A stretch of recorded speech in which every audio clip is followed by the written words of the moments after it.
بسم الله الرحمن الرحيم.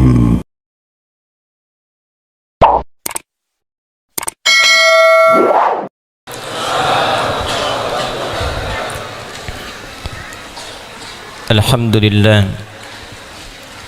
لله وكفى والصلاة والسلام على رسول الله المصطفى وعلى آله وصحبه ومن وفاه وبعد فيا عباد الله أوصي نفسي وإياكم بتقوى الله فقد فاز المتقون فلا تموتن إلا وأنتم مسلمون فقال تعالى يا أيها الذين آمنوا اتقوا الله حق تقاته ولا تموتن إلا وأنتم مسلمون. Saudara-saudariku, alhamdulillah kembali kita dipertemukan di malam Jumat ini.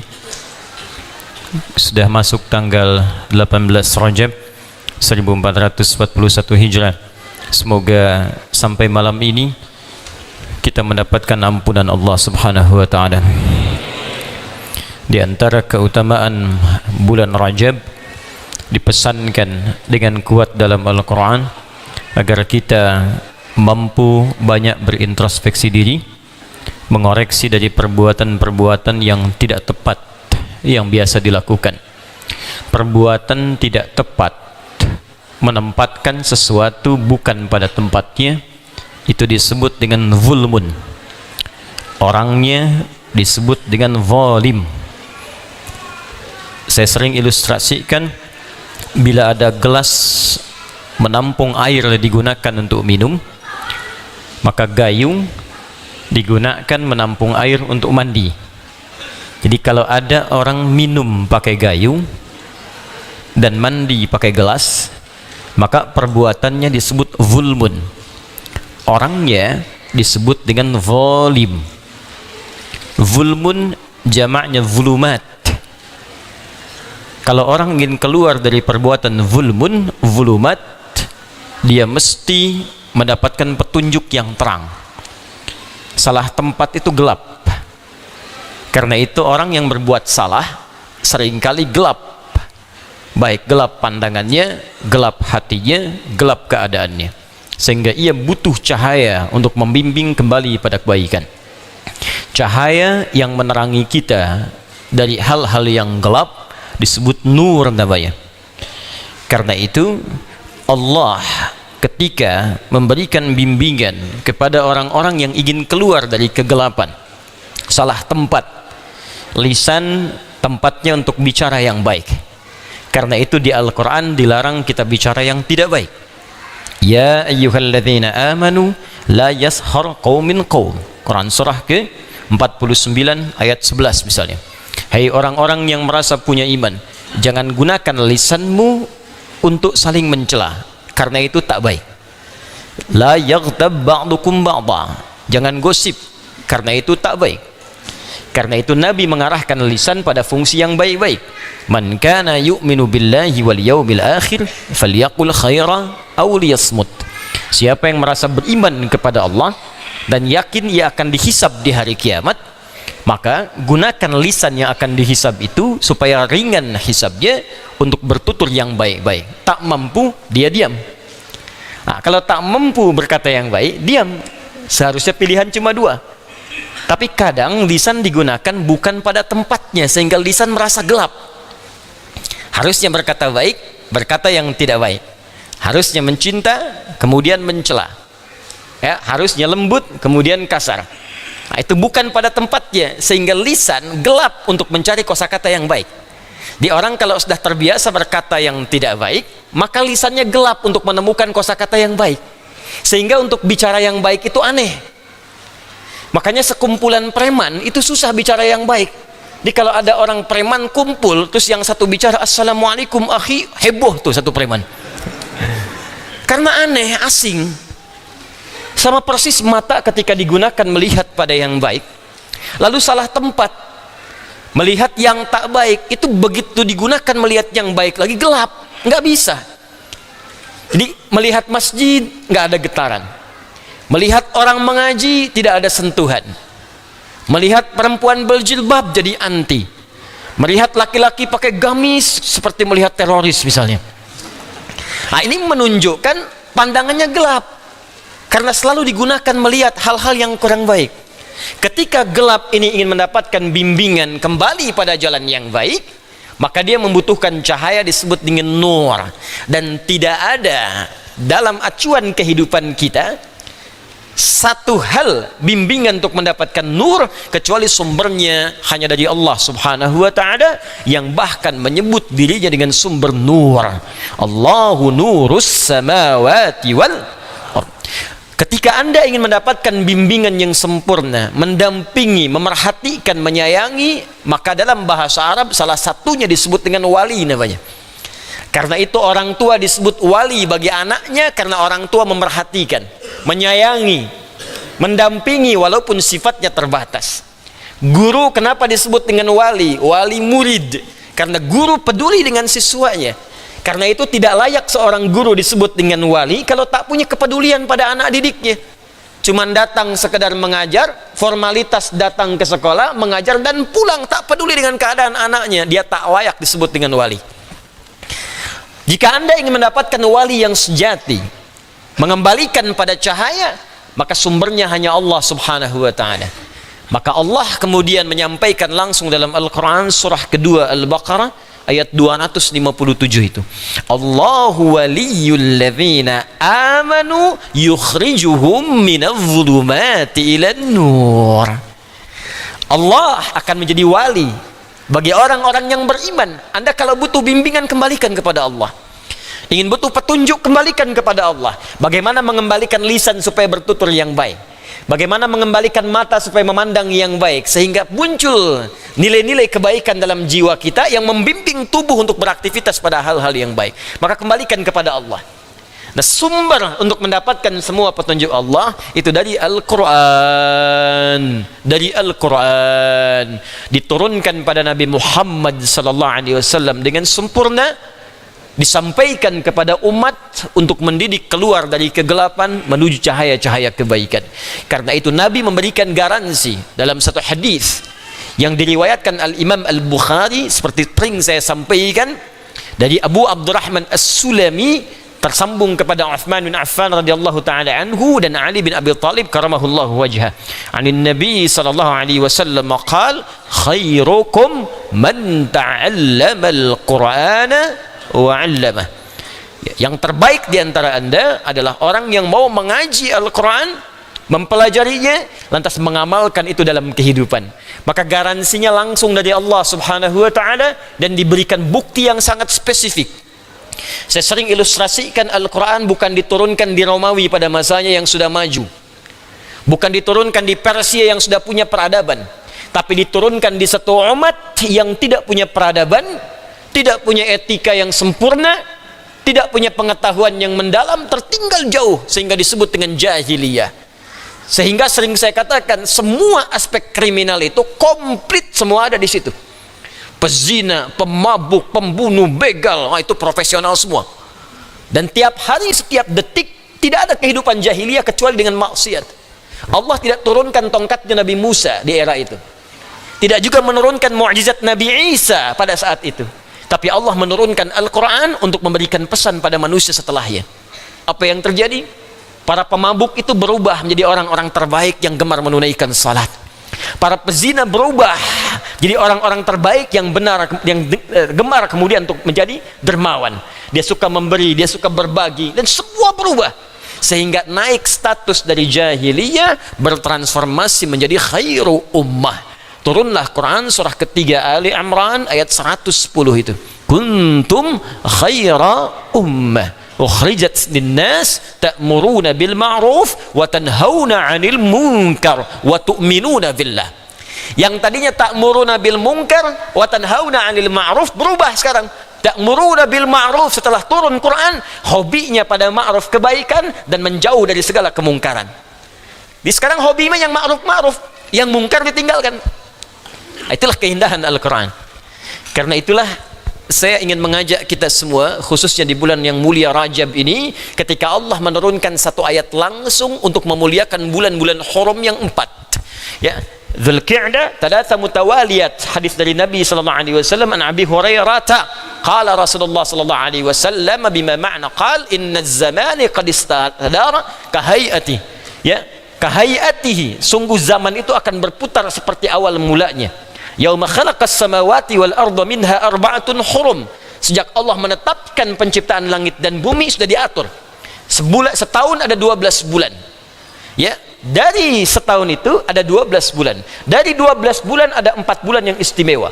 Minha arba'atun hurum, thalatha mutawaliyat, 3 bulan berurutan. Dzulqa'dah 11, Dzulhijjah 12, Al-Muharram pertama, Rajabun Mudhar, dan bulan Rajab yang diagungkan oleh suku Mudhar, ya, yang terletak baina Jumada wa Sya'ban, antara bulan ke-6 dengan ke-8. Bulan yang ke-7 bulan Rajab masuk bulan Hurum. Kaidah pertama yang disebutkan dalam Al-Quran, kalau sudah masuk bulan Hurum, terutama Rajab yang sekarang kita berada di dalamnya, maka kaidah Qurannya surah 9 ayat ke-36, fala tazlimu fihinna anfusakum. Ayat lengkapnya, inna iddatash syuhuri 'indallahi 12 syahran fi kitabillah yauma khalaqas samawati wal arda minha arba'atun hurum dzalika ad-dinul qayyim fala tazlimu fihinna anfusakum. Kata Allah, keluar dari kezaliman, evaluasi diri. Ayo, sekarang sudah masuk tanggal 17, dan Rajab disebut oleh para ulama sebagai pembuka bulan-bulan baik. Sya'ban baik, karena itu Nabi rajin puasa di bulan Sya'ban, ya, banyak puasa sunnah di bulan Sya'ban. Ya, disebutkan dari Sayyidah Aisyah radhiyallahu taala anha, kata beliau, saya tak pernah melihat Nabi sallallahu alaihi wasallam menyempurnakan puasa sebulannya kecuali di Ramadan, dan memperbanyak puasa sunnah kecuali di Sya'ban. Ramadan bulan mulia 9-nya, Syawal bulan istimewa 10-nya, Dzulqa'dah bulan Hurum, Dzulhijjah bulan haji istimewa, Al-Muharram istimewa masuk bulan Hurum. Bayangkan 6 bulan berurutan, Sya'ban, Ramadan, Syawal, Dzulqa'dah, Dzulhijjah, Al-Muharram. Apa bulan pembukanya? Rajab. Karena itu disebutkan oleh para ulama, Rajab miftahu kulla syuhuril khair. Rajab pembuka semua bulan-bulan yang baik. Ada yang menyebutkan ini bulan pemanasan, warming up. Ya, jadi kalau pemanasannya nggak bagus, maka nanti perjuangannya nggak akan maksimal. Kalau pemanasannya nggak bagus, pertandingan Ramadannya itu nggak akan pernah sampai. Kalau pemanasannya nggak bagus, kalah 3-2. Tuh. Yang bagi suka nonton bola itu saya nggak terlalu suka, ya. Ya, cuma saya sering baca kadang-kadang. Baik, jadi karena itu mari kita evaluasi diri. Mudah-mudahan Allah mengampuni dosa-dosa kita, dan semoga kita diberkahi di bulan ini untuk mengerjakan banyak yang baik-baik. Mari kita mulai bahasan kita, dan ini bagian dari ikhtiar kita dengan izin Allah untuk memperbaiki diri, yaitu menggali nilai-nilai Al-Quran, supaya dengan izin Allah mudah-mudahan jadi khairu ummah, atau paling tidak wafat dalam keadaan husnul khatimah dengan izin Allah subhanahu wa ta'ala. Bismillahirrahmanirrahim. Kita kembali kepada Al-Quran, pembahasan surah Al-Baqarah, dan pertemuan lalu saya sudah berikan pengantarnya. Untuk awal jumpa ini, saya akan gunakan dulu kitab Tafsirul Wasit, ya, karena Syekh Muhammad Tantawi rahimahullah. Ya, saya gunakan dulu yang ini karena saya pernah belajar langsung kepada penulisnya, sehingga bisa meminimalisir kesalahan-kesalahan dalam memahami satu tafsiran ayat Al-Quran. Dan beliau bersanad, ya, karena saya ingin menghormati guru saya, syekh saya, dan diberikan hadiah setelah kami belajar. Beliau Syekh Al-Azhar, ya, sebelum yang sekarang. Saya tak pernah belajar formal di Al-Azhar, tapi saya mengaji tafsir pada Syekh Al-Azhar, dan mendapatkan tafsir ini saat selesai dan pulang kemudian ke tanah air, lantas kembali ke Tripoli. Jadi saya untuk menghormati guru, saya gunakan dulu yang ini, dan ini tafsir menurut saya sangat baik, karena menghimpun referensi dari kitab-kitab tafsir yang lain, ya, kemudian dihimpun menjadi satu dengan bahasa-bahasa yang mudah untuk dipahami oleh kita. Ini gampang sekali, bahasanya ringan. Kalau nggak percaya, nanti mungkin antum bisa baca, saya kopikan. Masih asli bahasa Arab. Ini ringan insya Allah. Nanti di pertengahan-pertengahan saya tunjukkan lagi kitab-kitab lain supaya memperkaya wawasan kita dan referensi kajian kita insya Allah. Tayyib, bismillahirrahmanirrahim. Suratul Baqarah. Kita telah bahas di pertemuan yang lalu bahwa ini surah yang menduduki urutan kedua di dalam mushaf Al-Quran setelah surah Al-Fatihah. Yang kedua, Al-Baqarah merupakan surah terpanjang ayatnya yang tertuliskan di dalam mushaf, dibacakan di lisan kita, terdiri dari 286 ayat. Al-Baqarah juga merupakan surah yang sangat istimewa, bahkan akhir surah yang diturunkan kepada Nabi SAW adalah surah Al-Baqarah di ayat ke-281 itu. Wattaqu yawman turja'una fihi ila Allah thumma tuwaffa kullu nafsin ma kasabat wa hum la yuzlamun. Al-Baqarah hampir seluruh ayat-ayatnya, umumnya sebagian besar sepakati oleh para ulama diturunkan di Al-Madinah Al-Munawwarah. Sebagian besar ayatnya turun di masa-masa awal hijrah Nabi SAW. Al-Baqarah memiliki keistimewaan yang kalau dibacakan setan bisa pergi menjauh. Bahkan Nabi memberikan garansi dalam hadis yang diriwayatkan oleh para imam-imam ahli hadis, baik Imam Muslim, At-Tirmidzi, An-Nasa'i, seperti dibacakan di pekan yang lalu. Anda bacakan di siang hari, setan tak datang dalam 3 hari. Anda bacakan di malam hari, setan tak datang dalam 3 malam jika dibacakan dengan benar. Dan di antara keistimewaan surah Al-Baqarah, apa yang belum kita bacakan kita lengkapi saat ini, lalu kita masuk ke dalam bagian-bagian terpentingnya. Hadis Nabi SAW yang diriwayatkan oleh Al-Imam At-Tirmidzi dan Imam An-Nasa'i serta Imam Ibnu Majah rahimahumullahu jami'an, an Abi Hurairah radhiyallahu ta'ala anhu. Sanadnya tersambung kepada sahabi jalil, sahabat mulia Abu Hurairah. Saya pernah terangkan di awal jumpa kita, Abu Hurairah ini bukan nama asli. Nama aslinya Abdurrahman. Ya, nama aslinya siapa? Abdurrahman. Itu nama muslimnya. Ya, karena beliau asalnya belum Islam, namanya Abdus Syams. Ya, siapa namanya? Abdus Syams. Jadi nama awalnya itu Abdus Syams. Abdun itu hamba, Syams itu matahari. Hamba matahari, nggak pakai bu. Hambanya matahari. Nah, ini Abdus Syams. Ya, dia dari Persia, Majusi. Kemudian dia mencari hakikat kebenaran. Nah, kemudian pindah ke Kristen. Belum menemukan dalam versi beliau pemahamannya, yang merasakan kegelisahan, mencari lagi, dapat info ada seorang mengaku nabi di Madinah. Maka datanglah kemudian ke Madinah di tahun ke-7 Hijrah, 3 tahun sebelum Nabi SAW wafat. Ya, maka datang beliau ke Madinah, berjumpa dengan Rasulullah SAW. Saking mulianya, Masya Allah, karismanya, kemuliaannya, tatapannya, keindahannya. Anda melihat di mimpi saja sudah kagum, apalagi melihat aslinya. Makanya aneh kalau ada umat Nabi Muhammad SAW nggak rindu sama Rasulullah, aneh. Nggak mengharapkan perjumpaan dengan Rasulullah, itu ajaib, aneh itu. Ya, makanya sahabat mulia ini begitu melihat Nabi saja, mendengar tutur katanya, melihat karismanya, langsung berucap di hadapan Nabi SAW, asyhadu an la ilaha illallah wa asyhadu anna Muhammad Rasulullah. Karena itu berdakwah dengan akhlak itu terkadang lebih efektif dibandingkan dengan kata-kata. Ya, ayo praktikkan. Kita ini semua ini dai semua. Dai itu sifat umum. Anda karyawan di kantor, jadi muslim yang baik, dakwah dengan akhlak Anda. Jujur, jangan korupsi, berkata yang baik, berbagi pada kebaikan. Dapat gaji bisa berbagi dengan teman, bagi. Ada kawan kesulitan, bantu. Ya, walaupun itu non muslim, katakan bagi. Kamu kok baik sekali, katakan Allah yang mengajarkan saya untuk berbagi, Nabi Muhammad yang menunjukkan saya untuk bersikap seperti ini. Itu bagian dari praktek keislaman. Ya, tak perlu Anda kemudian jadi ustadz ke masjid langsung ceramah misalnya. Ya, gantian. Ada yang bertugas menyampaikan dengan kata-kata, tapi semua kita punya kewajiban berdakwah dengan akhlak yang sempurna. Ya, alhamdulillah. Siapapun kita, antum siswa, silahkan di kampus berdakwah dengan akhlak yang mulia. Jangan nyontek, belajar yang sungguh-sungguh, duduk paling depan saat belajar. Waktunya kuliah-kuliah, waktu ujian-ujian, minggu tenang ya tenang aja.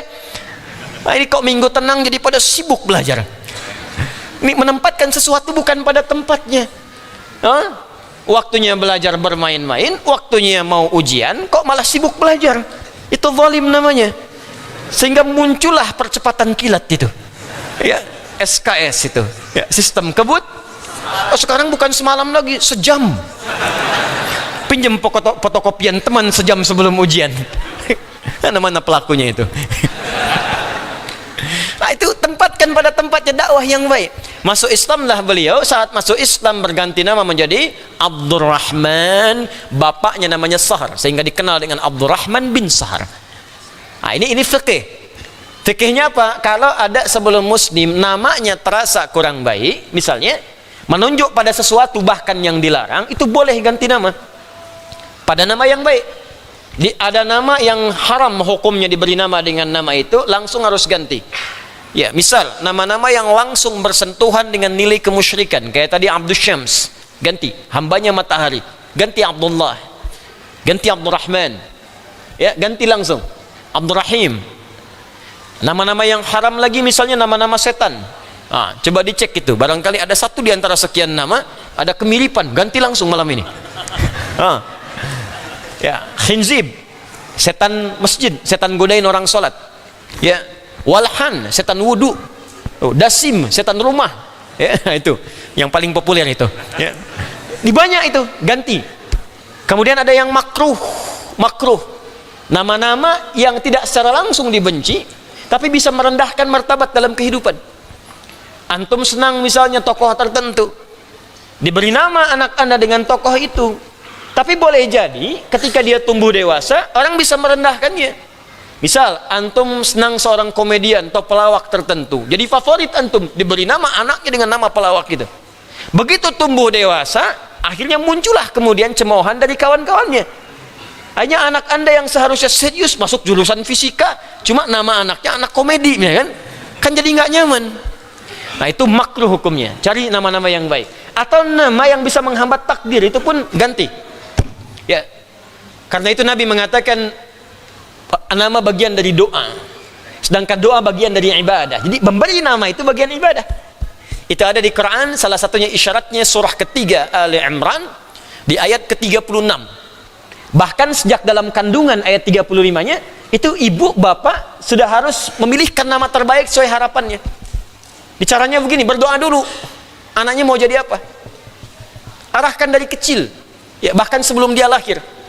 Misalnya pertama mau dekat dengan Al-Quran, ya, mohon minta sama Allah. Makanya diajarkan oleh Hannah, istrinya Imran, itu selalu berdoa, perbanyak doanya, perbanyak. Aku ingin anakku yang ini dekat dengan Allah, aku ingin dia terjauh dari maksiat, minta sama Allah. Sehingga bahkan saking pengennya bernazar, idh qalat imra'atu Imran rabbi inni nadhartu laka ma fi batni muharrara fataqabbal minni. Doa. Lalu diberi nama sesuai dengan harapan itu. Makanya diberi nama dengan Maryam. Maryam itu di lisan orang-orang pada saat itu maknanya perempuan yang terjaga, perempuan yang taat, perempuan yang menjauh dari maksiat. Jadi diberi nama sesuai harapan anda. Anda apa pengennya anak pertama ini? Ahli Quran. Beri nama dia Muhammad Ahlul Quran, Abdurrahman Hamilul Quran misalnya. Beri nama. Ya, anak kedua pengen apa? Ahli hadis. Ya, misalnya siapa? Amali misalnya Husnul Hadis, Amali Mustafa Nabi, ya, Muhammad Ahlul Hadis. Ya. Anak ketiga ahli fiqih misalnya, beri nama Abdurrahman Faqihul Quran, Abdurrahman Faqihul Islam. Beri nama. Ya, setelah itu pilih guru yang baik seperti Imran memilih Zakaria. Cari orang soleh, dampingi anak anda dari sejak kecil, bimbing. Tempatkan tempat yang baik, bikin mihrab, jadi sesuai dengan harapan anda. Ya, kalau di rumah ada ahli Quran, ahli hadis, ahli fikih, lengkap. Begitu punya masalah, tanya kakak ayatnya apa. Oh, ayah surah sekian, ayat sekian. Di mushaf posisi paling kanan, sebelah atas agak ke pojok. Hadisnya apa? Adiknya langsung bilang, qala Rasulullah sallallahu alaihi wasallam, terdapat di mu'jam keda wa keda, selesai. Loh, hukum fikihnya apa sih? Bungsu langsung nyeletuk. Qala al-Imam Abu Hanifah, qala Imam Malik, qala al-Imam Syafi'i, qala Imam Ahmad. Sudah. Pengajian kosong. Di rumah lengkap semua. Begitu caranya. Maka berganti nama menjadi Abdurrahman bin Sahar. Bapaknya Sahar. Jangan nisbatkan kepada yang lain kecuali kepada bapak biologisnya, kecuali dalam kasus tertentu. Baik, masuk Islam, ini saya perlu tekankan dulu sebelum saya bacakan hadisnya. Masih ingat tadi Abdurrahman bin Sahar masuk Islam ke berapa tahun hijrah? 7. Ya. Berarti 3 tahun sebelum Nabi wafat. Karena Nabi bertugas di Mekah 13 tahun, 10 tahun di Madinah. 3 tahun sebelum Rasulullah sallallahu alaihi wasallam wafat.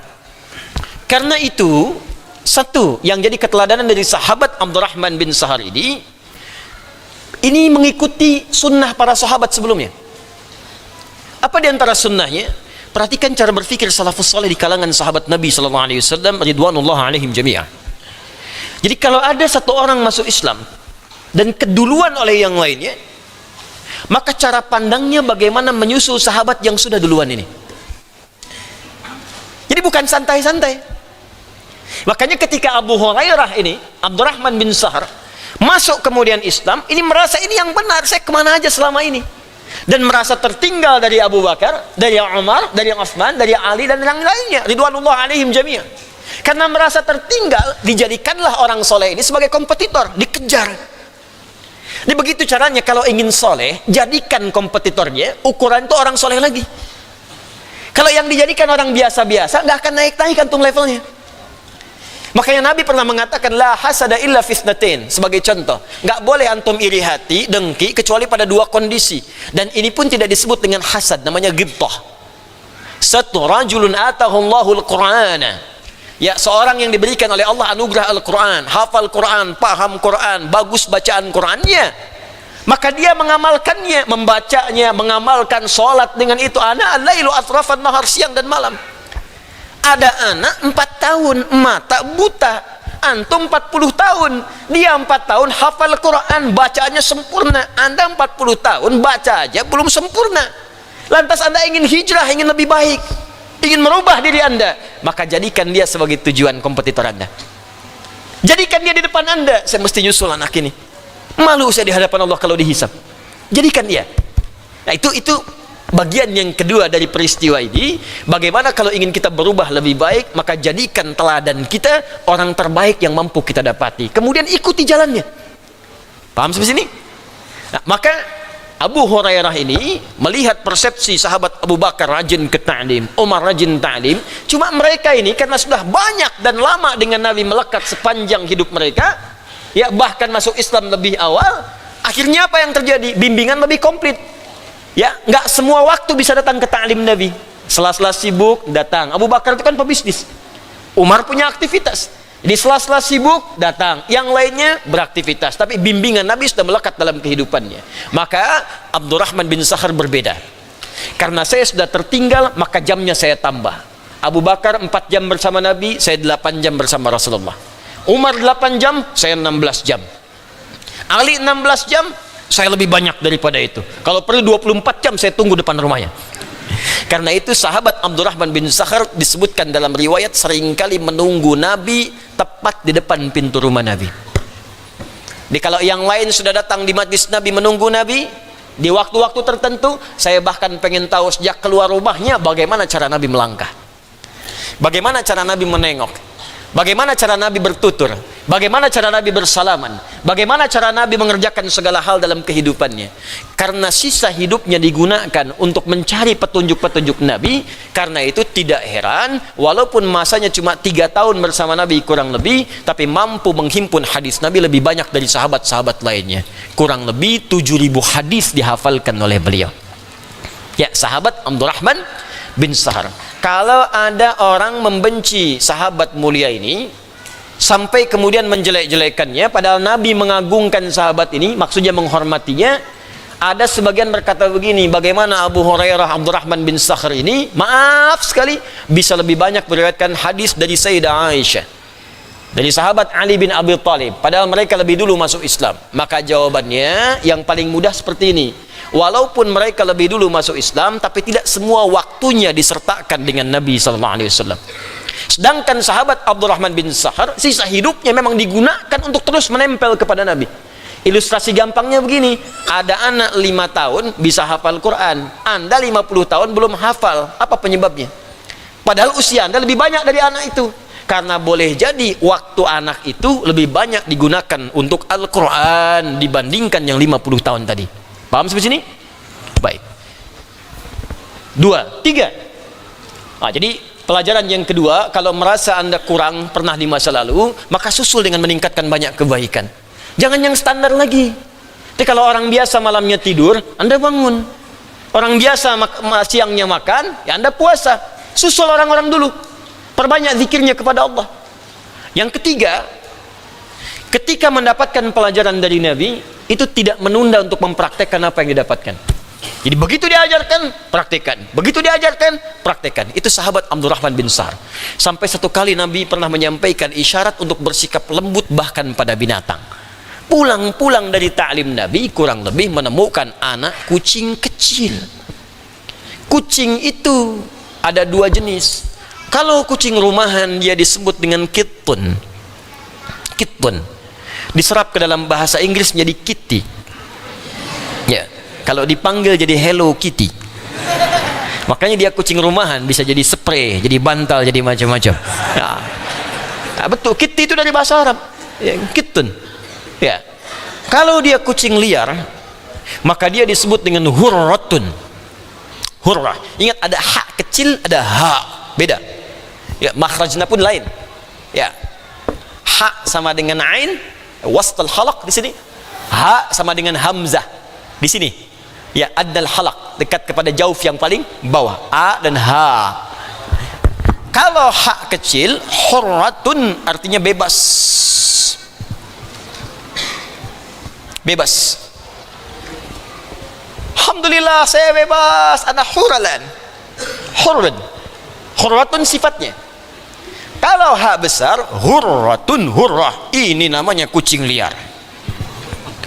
Alhamdulillah ana hurrah, ente kucing. Ini kucing liar. Anak kucing kecil. Anak kucing pasti kecil. Anak kucing liar, maka jadikan bentuk tasghir.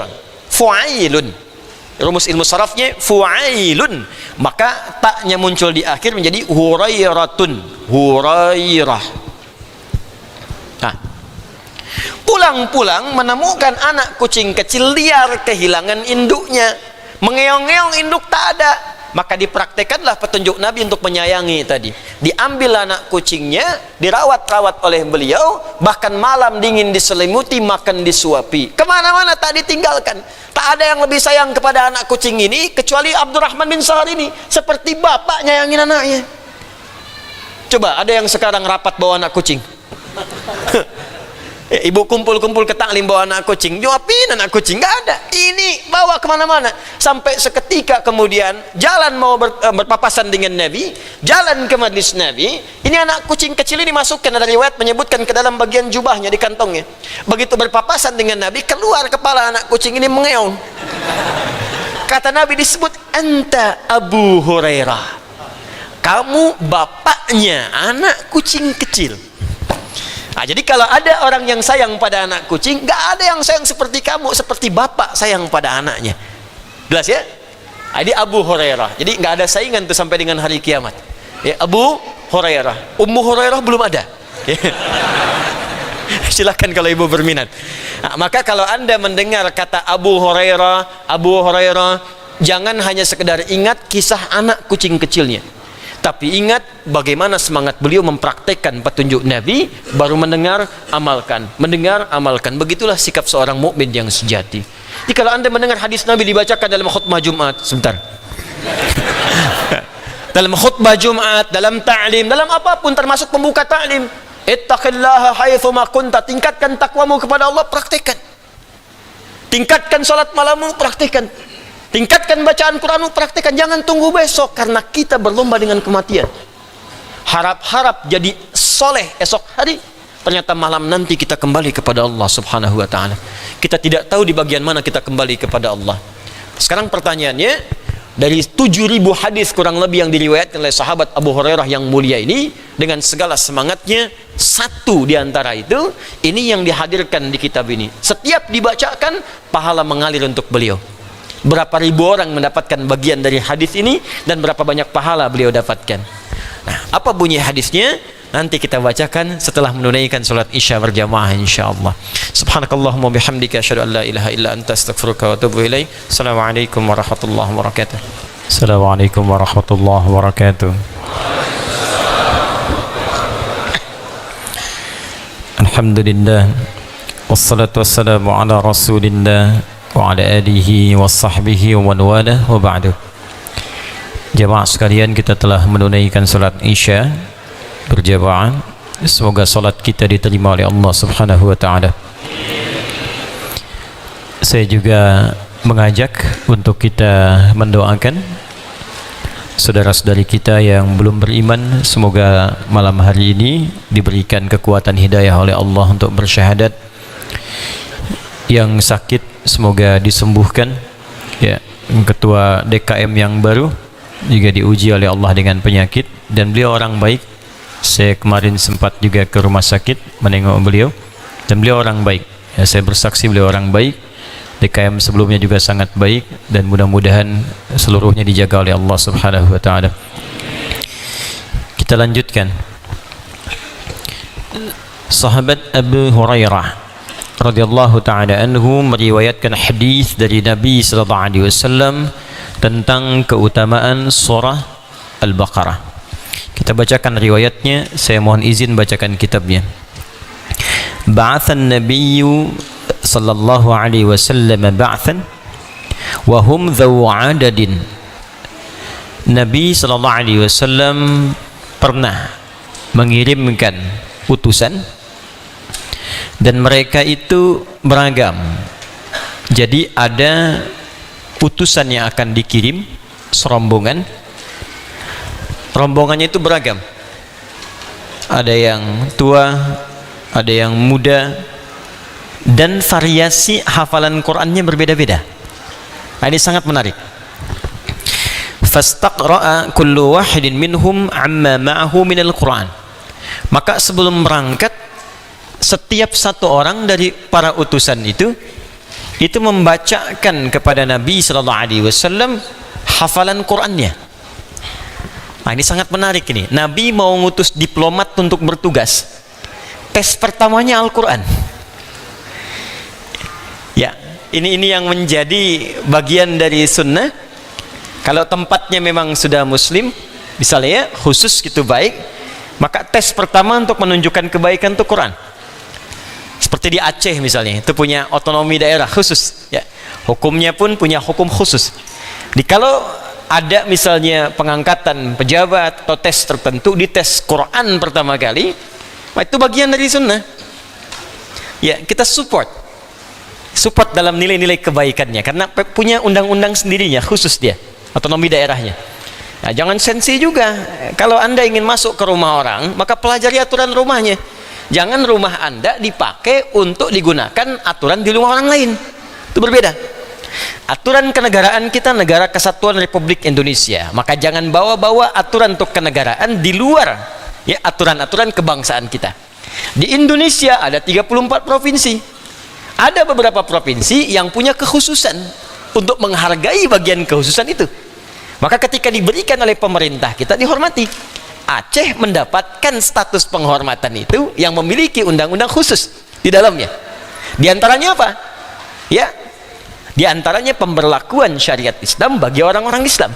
Ketika diangkat misalnya menjadi pejabat tertentu atau dikhususkan pada hal tertentu, maka di antara ketentuannya bisa baca Quran misalnya.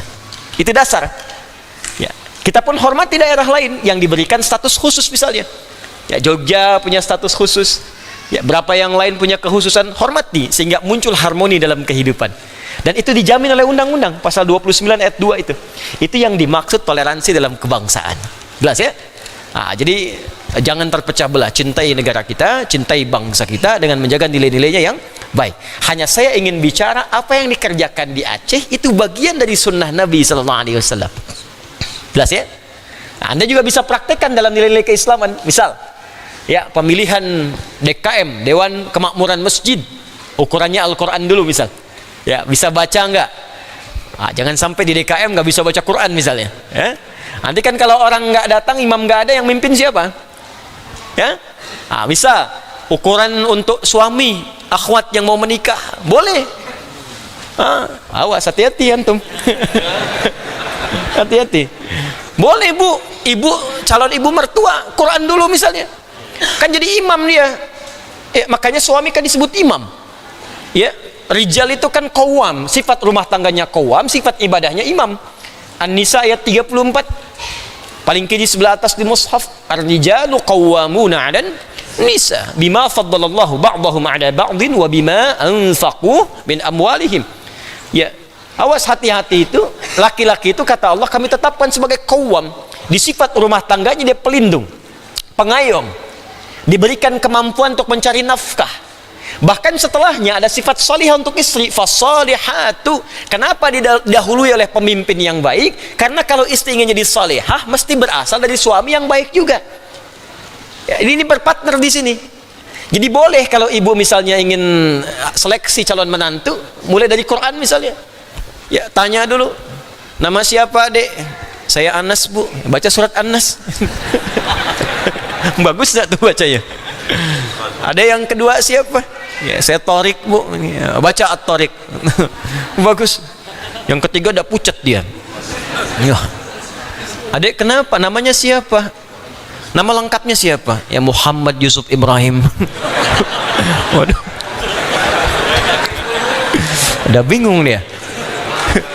Tapi nggak hilang akal. Cuma panggilan sehari-hari tante kulhu. Dah.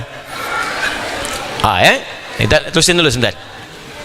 Maka setiap utusan itu, diplomat-diplomatnya akan dikirim ini, itu diperiksa bacaan Qurannya. Hafalannya. Fa'ata 'ala rajulin min man ahdatsahum sinna. Kemudian tiba giliran anak paling muda. Yang muda ini. Ini sangat menarik, Pak, Ibu. Di diplomatnya ini ada yang senior, yang tua, yang bagus juga, yang siap-siap, bahasa bagus, cuma Quran yang jadi patokan. Ada anak muda yang paling junior presentasi Quran di hadapan Nabi, faqala, maka Nabi berkata kepada anak ini, bertanya, ma'aka ya fulan, kamu hafal surah apa? Ya, hafal surah apa? Apa jawabannya? Faqala, maka anak itu berkata, ma'i kadza wa kadza wa suratil Baqarah. Saya hafal beberapa surah Al-Quran, surah ini, dan surah Al-Baqarah. Jadi dia belum hafal 30 juz. Karena memang Quran belum turun 30 juz pada saat itu. Ya. Jadi baru surat ini. Dia katakan saya hafal surat ini dan Al-Baqarah. Apa yang terjadi? Faqala ama'aka suratul Baqarah? Benar kamu hafal Al-Baqarah, kata Nabi. Qala, dia berkata, "Na'am, iya ya Rasulullah, saya hafal Al-Baqarah." Apa jawab Nabi? Qala idhhab fa anta amiruhum. Sekarang semua utusan berangkat, saya utus kalian semua, dan pemimpinnya yang muda ini yang hafal Al-Baqarah. Saya ingin katakan kepada anda, ya, bagaimana istimewanya surah Al-Baqarah, sampai utusan penting pun yang diutus oleh Nabi, pemimpinnya anak muda yang hafal Al-Baqarah. Saking istimewanya Al-Baqarah ini. Saya teruskan dulu. Faqala rajulun, ya, min asyrafihim, maka di kalangan mereka yang paling berpengaruh, yang punya karisma, mungkin yang pengetahuannya agak luas, ya, yang punya pengalaman, punya karisma, berkata, wallahi ma mana'ani an ata'allama surat Al-Baqarah illa anni khashitu alla aquma biha. Tuh, harus selalu ada alasan gitu kan. Jadi ini bagus di kisahnya, ya. Jadi yang senior, yang punya wawasan luas, ini kan yang ditunjuk yang muda. Nanti apa alasannya kalau orang protes nih? Ya. Harus ada celah di situ untuk menjelaskan. Maka yang senior ini berkata pada Nabi, ya Rasulullah, saya pun pengen juga sebetulnya hafal Al-Baqarah. Cuma saya khawatir kalau saya banyak menghafalkan, saya tak mampu mengamalkannya. Cerdas ya? Cerdas. Ini persis kejadian yang saya alami pula saat saya masuk seleksi, ya, di salah satu kampus, diuji seorang dosen dari Al-Azhar, dari Mesir, tapi bukan untuk masuk Al-Azhar, seorang dosen dari Mesir. Ujiannya mirip seperti ini. Saya waktu itu berkata sewajarnya saja, ya, kam hafidna minal Quran, berapa banyak Quran yang sudah kamu hafalkan? Qalil, sedikit, saya bilang. Ya, sedikit itu saya mengambil kalimat dari firman Allah, wa ma utitu minal ilmi illa qalila. Kamu enggak diberi ilmu kecuali sedikit. Kenapa cuma sedikit katanya? Saya katakan, saya takut kalau menghafal banyak, saya nggak bisa ngamalkan. Maka apa jawab Syekh itu? Persis seperti Nabi mengajarkannya. Kata Syekh itu, jika engkau mampu menghafalkannya, fa idza hafidhta falaka ajrun. Kamu dapat pahala. Fa idza amilta falaka ujur. Tapi kalau kamu amalkan, pahala lebih banyak lagi. Daripada kamu nggak hafalkan sama sekali, mendingan hafalin aja dulu, minimal dapat pahala. Kalau mampu mengamalkan, lebih banyak lagi. Maka saya ketika baca kisah ini teringat kembali pada bagian tadi. Maka jangan jadikan alasan tak mampu mengamalkan memberhentikan Anda untuk menghafalkannya. Jelas? Nah, apa kalimat Nabi-nya? Faqala Rasulullah sallallahu alaihi wasallam, kemudian Nabi sallallahu alaihi wasallam bersabda, "Iqra'ul Qur'ana wa ta'allamuhu." Kamu baca Al-Qur'an dan pelajari. Fa inna mathal Al-Qur'an liman ta'allamahu faqara'ahu wa qama bihi kamathali jarabin aw qayyin aw aghlaqa 'ala miskin. Allahu akbar. Ya, mengamalkan nanti, yang penting belajar baca dulu. Jadi ada 3 tahapan. Ya, baca dulu, belajar dulu yang benar, hafalkan. Lalu setelah itu amalkan. Ya, amalkan. Untuk mengamalkan ini tidak harus langsung hafal dulu. Anda baca, tahu isinya, amalkan. Di tahapannya itu baca, kemudian pelajari. Setelah itu mau dihafalkan silakan, mau diamalkan silakan. Jelas ya? Baru baca aja dapat pahala. Orang ini berkata, saya ingin menghafalkannya, takut tak mampu mengamalkan. Nabi menurunkan levelnya dari hafalan ke bacaan. Jangankan hafal, kalau bahasa bebasnya begini, jangankan hafal, baca pun sudah dapat pahala. Jadi kalau Anda ingin mulai menghafal, mulai belajar baca. Jelas ya? Tapi kalau Anda belum mampu membaca pun, ya jangan halangi diri Anda untuk menghafal dengan cara belajar baca dulu. Jangan ngeles begini, aduh kayaknya saya nggak bisa menghafal deh, turunkan levelnya. Masa baca aja nggak bisa? Minimal punya hujjah di hadapan Allah. Kenapa fulan kau tidak menghafal Al-Quran? Anda bisa berkata, ya Allah, saya sudah belajar sejak mulai membacanya sampai penghujung usia saya. Kalau itu belum mampu mendapatkan ridhamu ya Allah, maka mohon dengan rahmatmu, anugerahkan kepada saya syafaatmu. Jadi kalau Anda nggak berusaha, jadi berhadapan dengan Allahnya bagaimana nanti? Apa hujah yang akan disebutkan di hadapan Allah? Minimal kita sudah membaca, minimal berusaha sehingga ketika dihisab itu bisa ringan. Minimal ada harta itu sudah pernah digunakan untuk zakat, pernah sedekah, sehingga dihisabnya ringan. Itu yang bisa mengurangi hisab ketika rumah Anda semakin mewah, kendaraan semakin banyak, baju semakin melimpah. Minimal hisabnya bisa diringankan dengan perjuangan Anda menyebutkan amal soleh Anda. Minimal Anda pernah berusaha bangun malam. Ya fulan, kenapa engkau nggak tahajud? Saya sudah berusaha ya Allah, doa sudah, memohon sudah, bangun pun sudah malam, cuman memang ngantuk ya Allah. Dibuka filenya, usahanya dilihat, ada niatnya. Beruntungnya kita itu kan hisabnya ada pada niat. Ya, hadis Nabi-nya jelas. Al-Bukhari nomor hadis yang pertama, innamal a'malu binniyat. Beruntungnya kita di situ. Ya, tapi niat bukan keinginan. Kalau keinginan semua ingin. Ingin berhaji, ingin semua. Tapi tidak setiap yang beringin itu punya tekad. Makanya ingin disebut iradah, tekad disebut azam. Tekad saya tahun depan. Tapi tidak setiap yang punya tekad punya niat. Usaha yang menyertai dari tekad yang setelah dihadirkan itu. Usahanya apa? Nabung. Makanya kalau niat pengen haji, nabung dari sekarang. Tidak cukup dengan amin. Ya, semoga tahun depan bisa haji insya Allah. Tuh, nggak cukup dengan amin. Nabung. Ikhtiar. Kalau pengen tahajud nggak bisa cukup dengan amin. Ya, ikhtiar, siapkan, maksimalkan kita. Demikian kata Nabi, kamu jangan ngeles karena tak mampu menghafalkan itu, takut untuk tak mampu mengamalkan, minimal menghafalkan pun ada pahalanya. Kata Nabi, kamu jangan ngeles. Ya, jangankan menghafal, baca pun dapat pahala. Orang-orang yang punya kemampuan baca lantas memahami Al-Quran, dia diibaratkan kemudian lekat dengan misk, bau harum. Bahkan disebut penutup botol misk yang kalau dibuka harumnya keluar semua. Di ahli Quran itu wangi semua. Jadi kalau bicara wangi, kalau menatap wangi, kalau jalan wangi, wangi itu kan semerbak, bagus. Dan baunya wangi, miskin tuh baunya wangi. Di ahli Quran tuh kemana-mana tuh wangi gitu. disebutkan pun wangi. Ini gimana caranya orang nggak pernah lihat Anda, tapi kalau disebut Anda wangi, baik gitu. Coba sekarang Anda pengen disebutkan di langit, di dunia aja belum disebut baik, terus Anda pengen dikenal baik di langit. Bikin kebaikan dulu. Ibu-ibu jadikan bu anak-anaknya. Ibu mengandungnya 9 bulan 10 hari. Melahirkannya berjuang dengan kematian. Mesti ada kebanggaan, Bu. Di hari kiamat mesti ada kebanggaan. Minimal di dunia didik anak itu, sehingga ketika disebutkan anak itu jadi wangi, ibu dapat wanginya. Bapak dapat wanginya. Seorang itu kalau sudah baik, maka Allah akan menyebutkan semua kebaikannya, dan semua setiap yang di lingkarannya akan ikut baik semua. Silahkan cek. Yang nggak pernah kenal Anda jadi kenal tuh. Itu tetangga saya katanya. Itu kawan saya. Itu teman saya. Itu sekampung saya. Jadi kebanggaan. Dan jadilah Anda bagian dari itu. Sudah jaminan dari Nabi SAW. Apa sumber pertamanya? Al-Quran. Dekat dengan Al-Quran, maka Anda akan mendapatkan wangi dalam kehidupan. Kalau bukan dunia, dapatkan di akhirat kelak. Saya kemarin hari Sabtu setelah dari Tanah Kusir, saya berbincang dengan kawan. Allahu Akbar. Ya benarlah kata Nabi SAW, salah satunya jasad ahli Quran akan dijaga di alam kuburnya. Dia ada satu anak kecil. Ya kalau anak memang sudah kecil, perempuan. Dia usia sekitar 7 tahun, 7 ke 10 tahun. Di Arab sana, bukan di sini. Dia penghafal Quran. Wafat anak itu dalam keadaan penghafal Quran. Semoga Allah muliakan beliau dan keluarganya. Dijaga oleh Allah jasadnya di alam kuburnya, kan?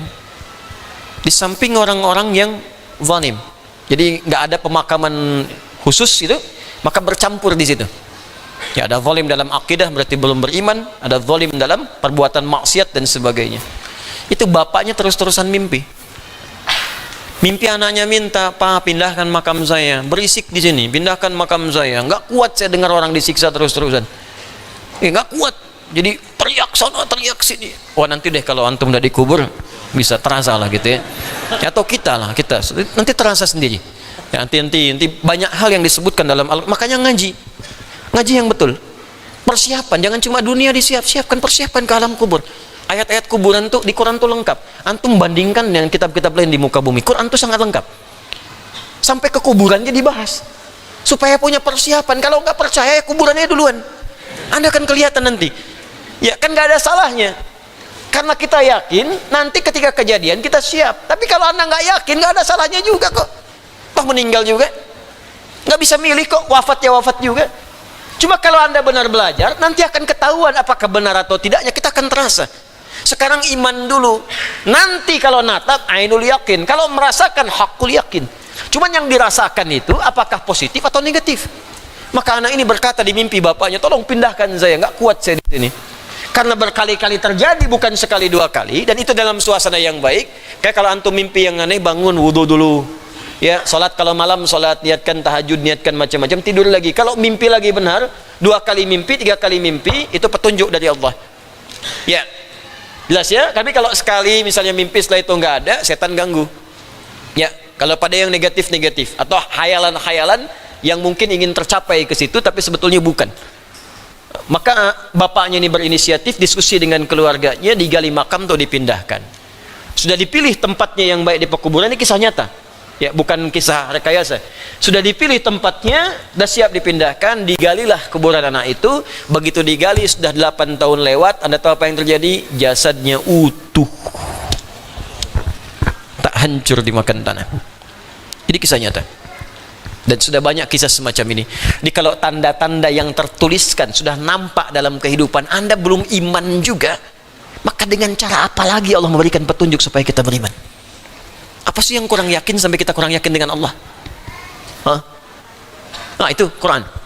Nah, kenapa anak muda yang dipilih? Salah satunya kata para ulama, ini menunjukkan keutamaan Al-Baqarah. Berkomentar Imam Al-Qurtubi, qala Al-Qurtubi dalam tafsir Al-Qurtubi juz pertama halaman 102.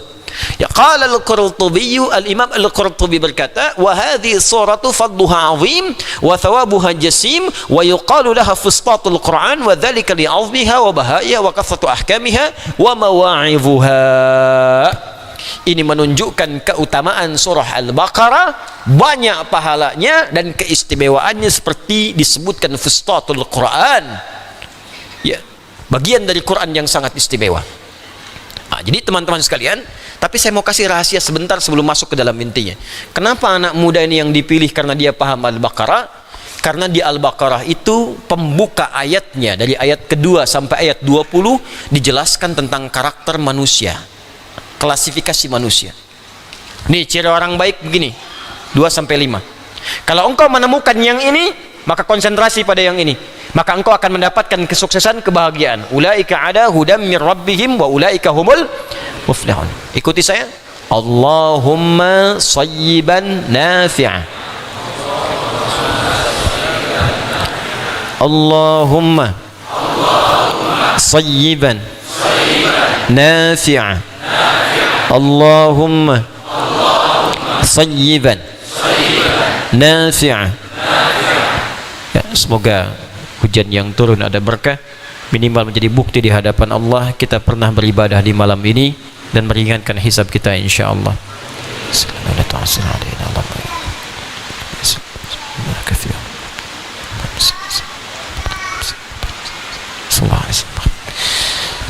Baik, karena di Al-Baqarah di awal itu dijelaskan ini ciri orang baik. Kalau engkau bisa mendapatinya saat diplomasi nanti, temukan orang ini, bangun hubungan baik, maka engkau akan dapatkan kesuksesan, kebahagiaan. Ini ciri orang yang ingkar, kontra. Awas, kalau menemukan seperti ini, begini caranya. Karena ada penutup di hati mereka. Khatamallahu ala qulubihim wa ala sam'ihim wa ala absarihim wa lahum adzabun azim. Ayat 6 sampai 7. Ada orang munafik, mungkin engkau ketemu baik di depanmu, di belakang merencanakan keburukan pada misi diplomasimu. Ayatnya banyak, dari ayat 8 sampai ayat 20, 13 ayat. Itu baru pembuka, karena anak ini tahu dan belajar tentang hakikat Al-Baqarah, jadi bisa berhadapan dengan manusia. Ini orang benar nih, ini orang nggak benar, ini orang kayak benar padahal nggak benar. Maka pengalaman ini karena yang mengajarkan langsung Allah, maka dipilih oleh Nabi SAW sebagai pemimpin dari diplomasinya. Paham? Nah, makanya nanti ini jadi pelajaran nih. Ya, nanti kita akan lihat. Nah, sekarang kalau sudah tahu keutamaannya, bagaimana isi surahnya? Kita mulai dengan ayat yang pertama dari 286 ayat. Setelah itu kita coba untuk dalami dan kita berhenti dalam kajian dimaksud. Semoga diberikan keberkahan. Bagi teman-teman yang hadir di sekitaran luar, yang di luar, ya tolong diluas-luaskan. Kalau di dalam masih ada saf, diluaskan supaya yang setidaknya mendapatkan naungan yang kurang bisa bernaung dengan naungan yang baik insyaallah. Dan semoga semua diberikan kemuliaan yang terbaik. Ya. Bismillahirrahmanirrahim. Alif lam mim. Bacakan sama-sama. Alif lam mim. Baik. Alif, lam, dan mim. 3 huruf ini membuka surah Al-Baqarah. Dia termasuk dalam rangkaian huruf-huruf yang disebut dengan huruful tahajji, atau yang biasa kita dikenal dengan al-huruful hijaiyah. Huruf di dalam bahasa Arab, sebelum masuk ke sini, terbagi 3 bagian. Huruf di dalam bahasa Arab dibagi 3 bagian. Anda nggak akan temukan di kitab tafsir. Ini spesifik di pelajaran khusus bahasa Arab. Karena saya spesialisasi di bahasa Arab, maka ini dikaji. Ada pelajarannya khusus. 1, ada yang disebut dengan huruf abjadiyah. Ya, huruf abjadiyah, dikenal dengan abjad. Sudah jadi bahasa Indonesia. 1, huruf abjadiyah. Abjad.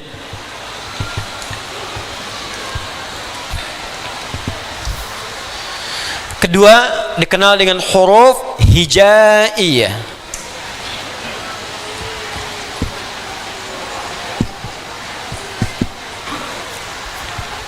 Dua, huruf hijaiyah. Yang ketiga, dikenal dengan huruf makharijiyah. huruf makharijiyah. Di pengetahuan yang penting, hati-hati. Dua ini diinisiasi oleh alim, seorang berilmu bernama Nasir bin Asim, wafat tahun 89 Hijrah. Nasir ibn Asim.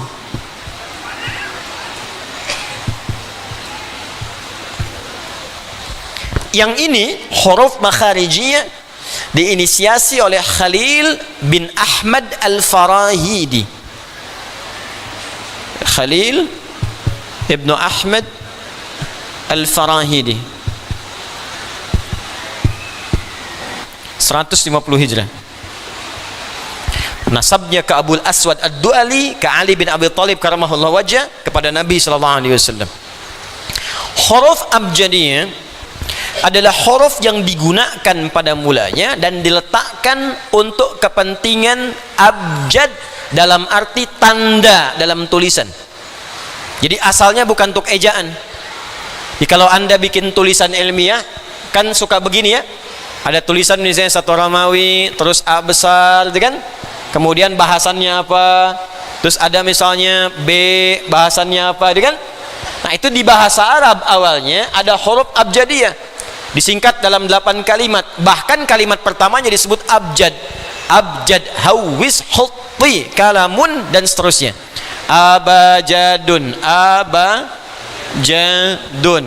hawazun, hatayun, hutti, kalamun, kaf, lam, mim, ya. Kemudian nun, kemudian sakhsun, sin, kemudian sin, kemudian ain, kemudian sad, kemudian qurishat, qaf, kemudian ra, ya, kemudian shin besar, kemudian ta, sakhadun, tha, kemudian kha, kemudian zal, terakhir dha, dha, zagh, dha, dha, kemudian ghain.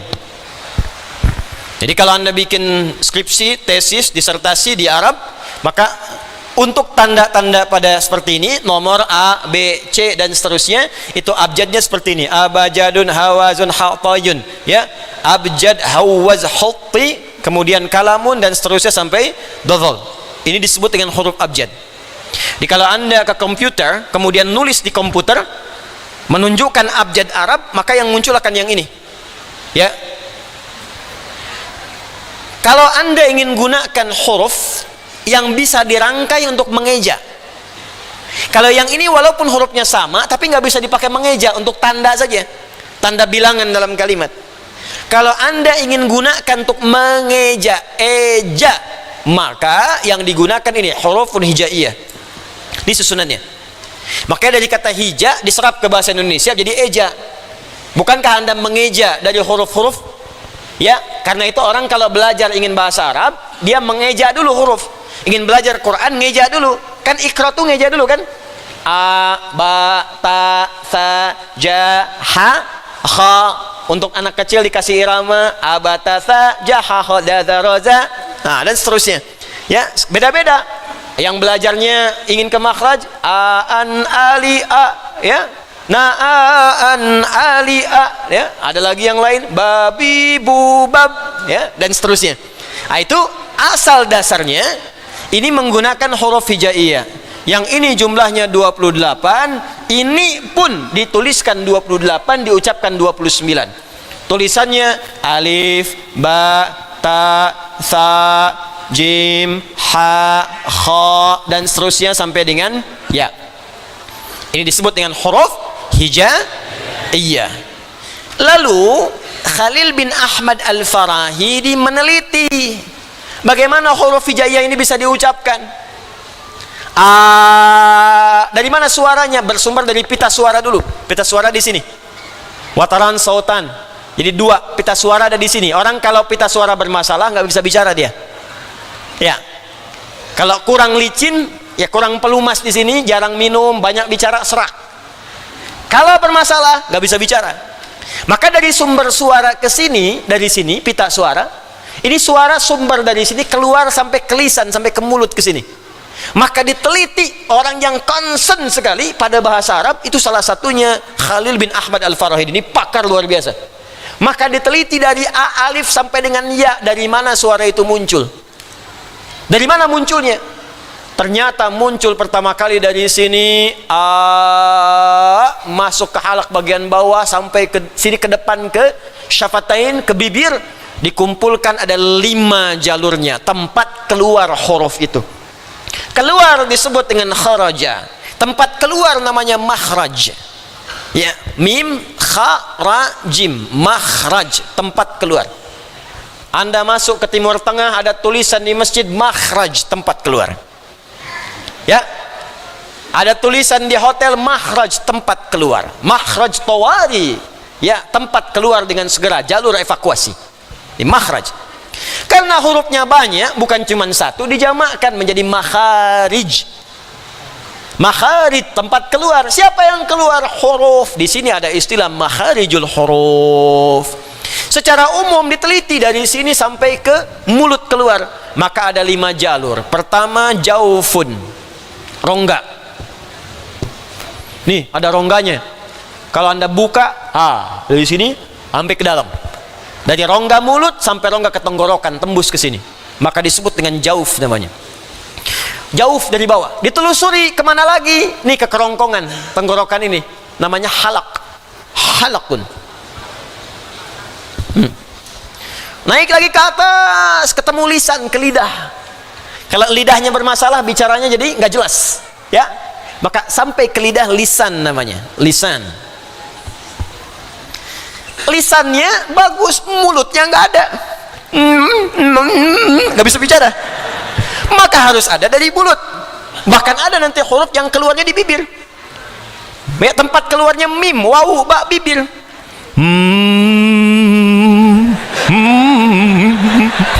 Mim. Ya kan? Kenapa? Mim. Syafatan. 2 bibir. Belajar tuh yang menyenangkan deh. Belajar makhraj. Kenapa harus tegang kan? Makhraj kan? Ya. Gimana? Syafatain. Nah, ada yang ketika diucapkan dengung ke hidung. Ada dengungnya. Mim dengan nun itu mesti ada, sifat mim dengan nun mesti ada. Ya, sebagian. Jadi ini ada menarik, nanti kalau sudah belajar ke sifat huruf, nanti yang ikut kelas nanti saya ajarkan. Ya, insya Allah nanti saya lebih concern ke pemahaman, jadi bukan hafalan. Jadi bagaimana caranya Anda paham? Kenapa dari syiddah muncul qalqalah, kenapa lawannya rikhwah, kenapa ada bainiyah disebut dengan lin omar? Ya, itu mesti muncul. Ketika Anda baca Al-Fatihah kan ujungnya mim tuh rata-rata dengan nun. Itu selain diucapkan di bibir, ya, dari lisan ke bibir mesti ada dengung ke hidung sedikit. Ini jarang terjadi nih. Sekarang agak abai ini. Bismillahirrahmanirrahim. Mesti ada sedikit dengungnya. Ya. Tapi ada huruf-huruf yang jangan didengungkan. Nah, saya kembali ke sini. Maaf ya, saya kembali ke sini.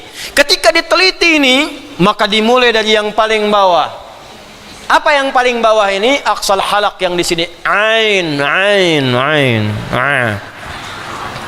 Ya. Kalau hamzah dengan ya tidak dihitung, hamzah dengan ha, maaf, tidak dihitung karena memang sudah lewat, nggak ada penghalang. Jadi kalau Anda mengucapkan a, nggak ada halangan. A, ha, in. Awas, ha itu huruf yang mengambil banyak nafas. Jadi kalau diucapkan ha itu 50% lebih nafas keluar. Ya. Ihdinas siratal mustaqim siratal ladzina an'amta alaihim. Begitu menyebutkan alaihim, nafas keluar banyak. Ya, ghairil maghdubi alaihim, kan? Walad dallin. Ha.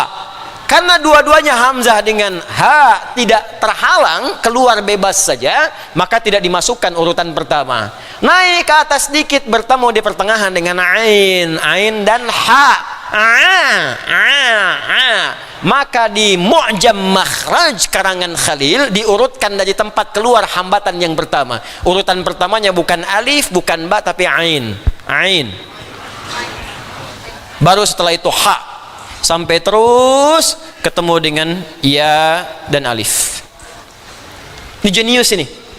Cuma karena yang populer lebih duluan yang ini, maka ini yang populer di masyarakat. Tapi mau nggak mau, karena harus tahu cara mengucapkannya, akhirnya belajarnya ke sini juga. Makanya orang yang ingin bisa belajar Quran dengan benar atau bahasa Arab yang bagus, pasti awalnya belajar makhrijul huruf. Jadi kalaupun Anda belajar ini, pasti belajarnya ke sini lagi.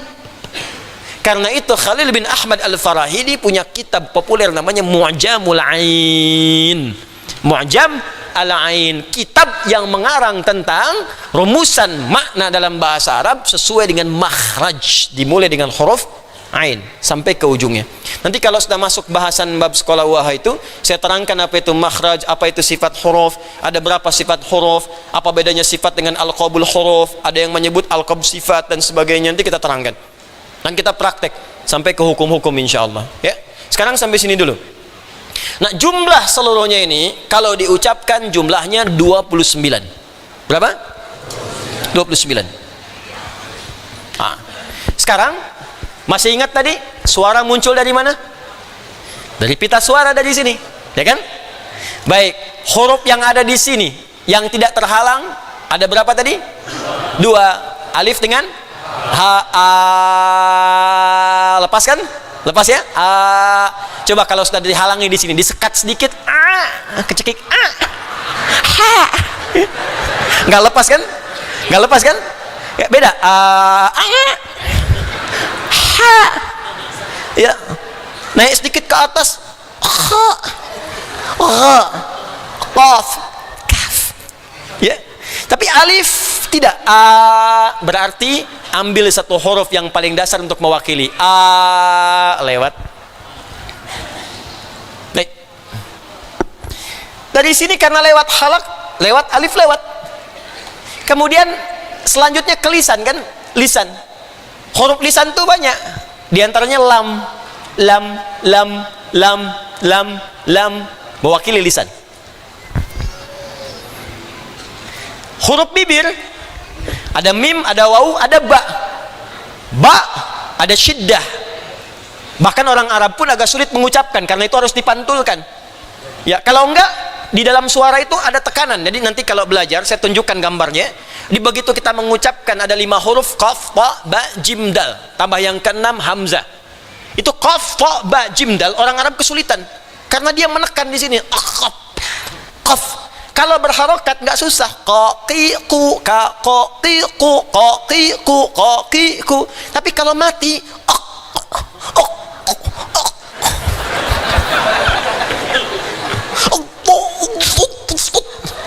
nggak bisa, susah.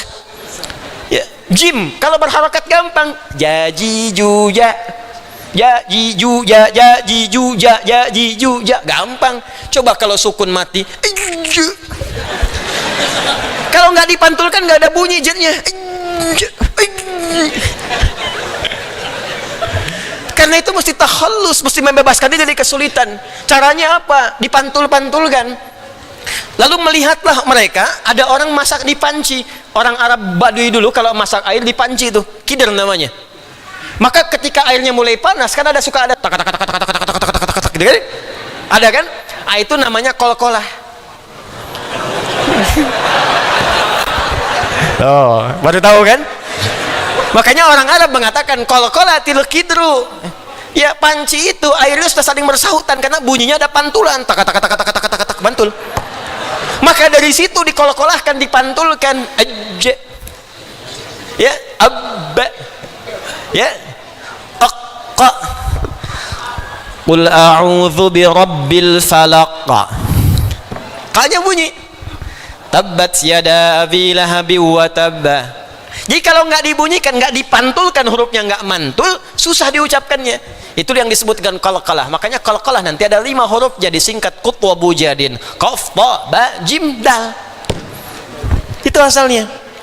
Kalau yang lain nggak usah dipantulkan, nih baca alif dipantulkan, baca lam dipantulkan, alhamdulillah nggak usah mantul. Dia udah lurus, nggak usah dipantul-pantulin. Lurus saja. Alhamdulillahi rabbil alamin. Ini kadang dipantulin dulu. Salah. Nanti kita belajar yang lainnya. Tapi yang mau saya katakan yang paling ringan ya mim.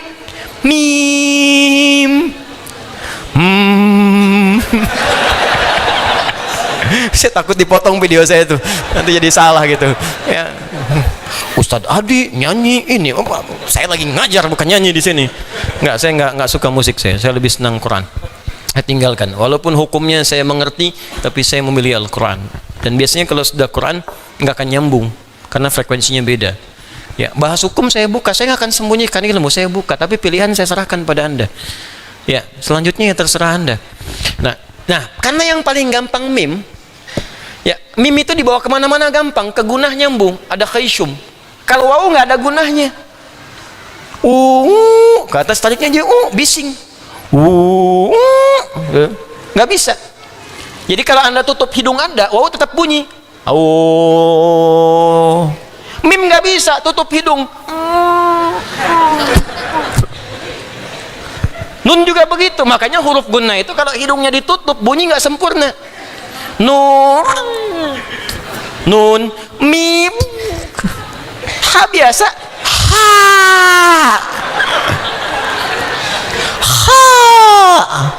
biasa aja.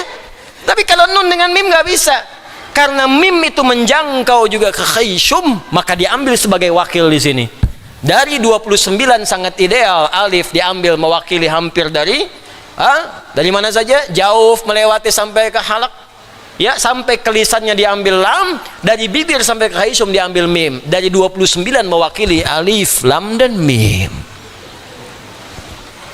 Di dalam Al-Qur'an, huruf-huruf hijaiyah tahajji membuka banyak surat. Yang paling istimewa ada jumlahnya 1 sampai 3 huruf, sampai 5 huruf, maaf. 1 sampai 5 huruf. Ada yang 1 huruf 3 surat. Nun, Shad, Qaf. 1 huruf itu ada 3. Yang 2 huruf Taha, Yasin, Hamim, ada 9 surah. Yang 3 huruf Alif, Lam, Mim, Alif, Lam, Ra, ada berapa? 13 surah. 3 tambah 9 tambah 13. Yang 4 huruf, teman-teman sekalian, Alif, Lam, Mim, Shad. Ada 2 di dalam Al-Quran. Yang 4 huruf ada 2, nanti kita bacakan. Yang 5 huruf pun 2 juga. Di antara contohnya apa? Kaf, ha, ya, ain, shad. 2 juga. Perhatikan sini. 3 tambah 9 berapa? 12 tambah 13 berapa? 25. 25 tambah 2 berapa? 27. 27 tambah 2 berapa? 29. Berapa jumlah huruf hijaiyah? 29 huruf diwakili oleh makhraj yang sempurna, dibuka dengan alif, lam dan mim. Kalau bukan firman Allah, siapa yang menyampaikan Al-Quran? Karena manusia biasa nggak bisa menyampaikan ini. Kalau Anda sudah paham ininya, baru saya bacakan tafsirnya.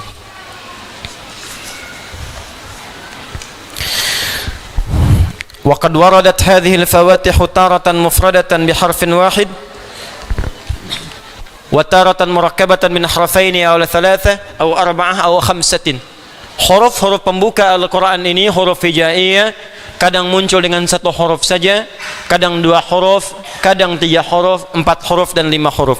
Fasuwaril lati bada'at biharfin wahidin thalathatun. Adapun surah di dalam Al-Quran yang dibuka dengan 1 huruf ada 3 surah. 1 Shad, 2 Qaf, 3 Nun, surah Al-Qalam. Shad, surah Shad, Qaf, surah Qaf, kemudian surah 50, kemudian yang terakhir Nun, surah Al-Qalam. Nun wal qalami wama yasturun. Itu yang 1 huruf saja, 3 bisa saya tuliskan. Kemudian selanjutnya surah yang dimulai dengan 2 huruf, ya, surah yang dimulai dengan dua huruf. Was-suwaril lati bada'at bi harfaini tis'atun. Adapun surah yang dibuka dengan dua huruf ada 9. Wahia, yaitu 1 Thaha, surah ke-20 Thaha, Yasin, surah ke-36, kemudian selanjutnya Tasin 3, tambah lagi 6 dengan Hamim. Hamim di 6 surah berbeda, yaitu surah Ghafir 40, Fusilat 41, Az-Zukhruf, Ad-Dukhan, Al-Jathiyah, dan surah ke-46 Al-Ahqaf. Jadi 9 surah. Was-suwaril lati bada'at bi thalathati ahrufin 13 suratan. Adapun surah yang dibuka dengan 3 huruf, ya ada 13, yaitu Alif Lam Mim, disebutkan di 6 surah.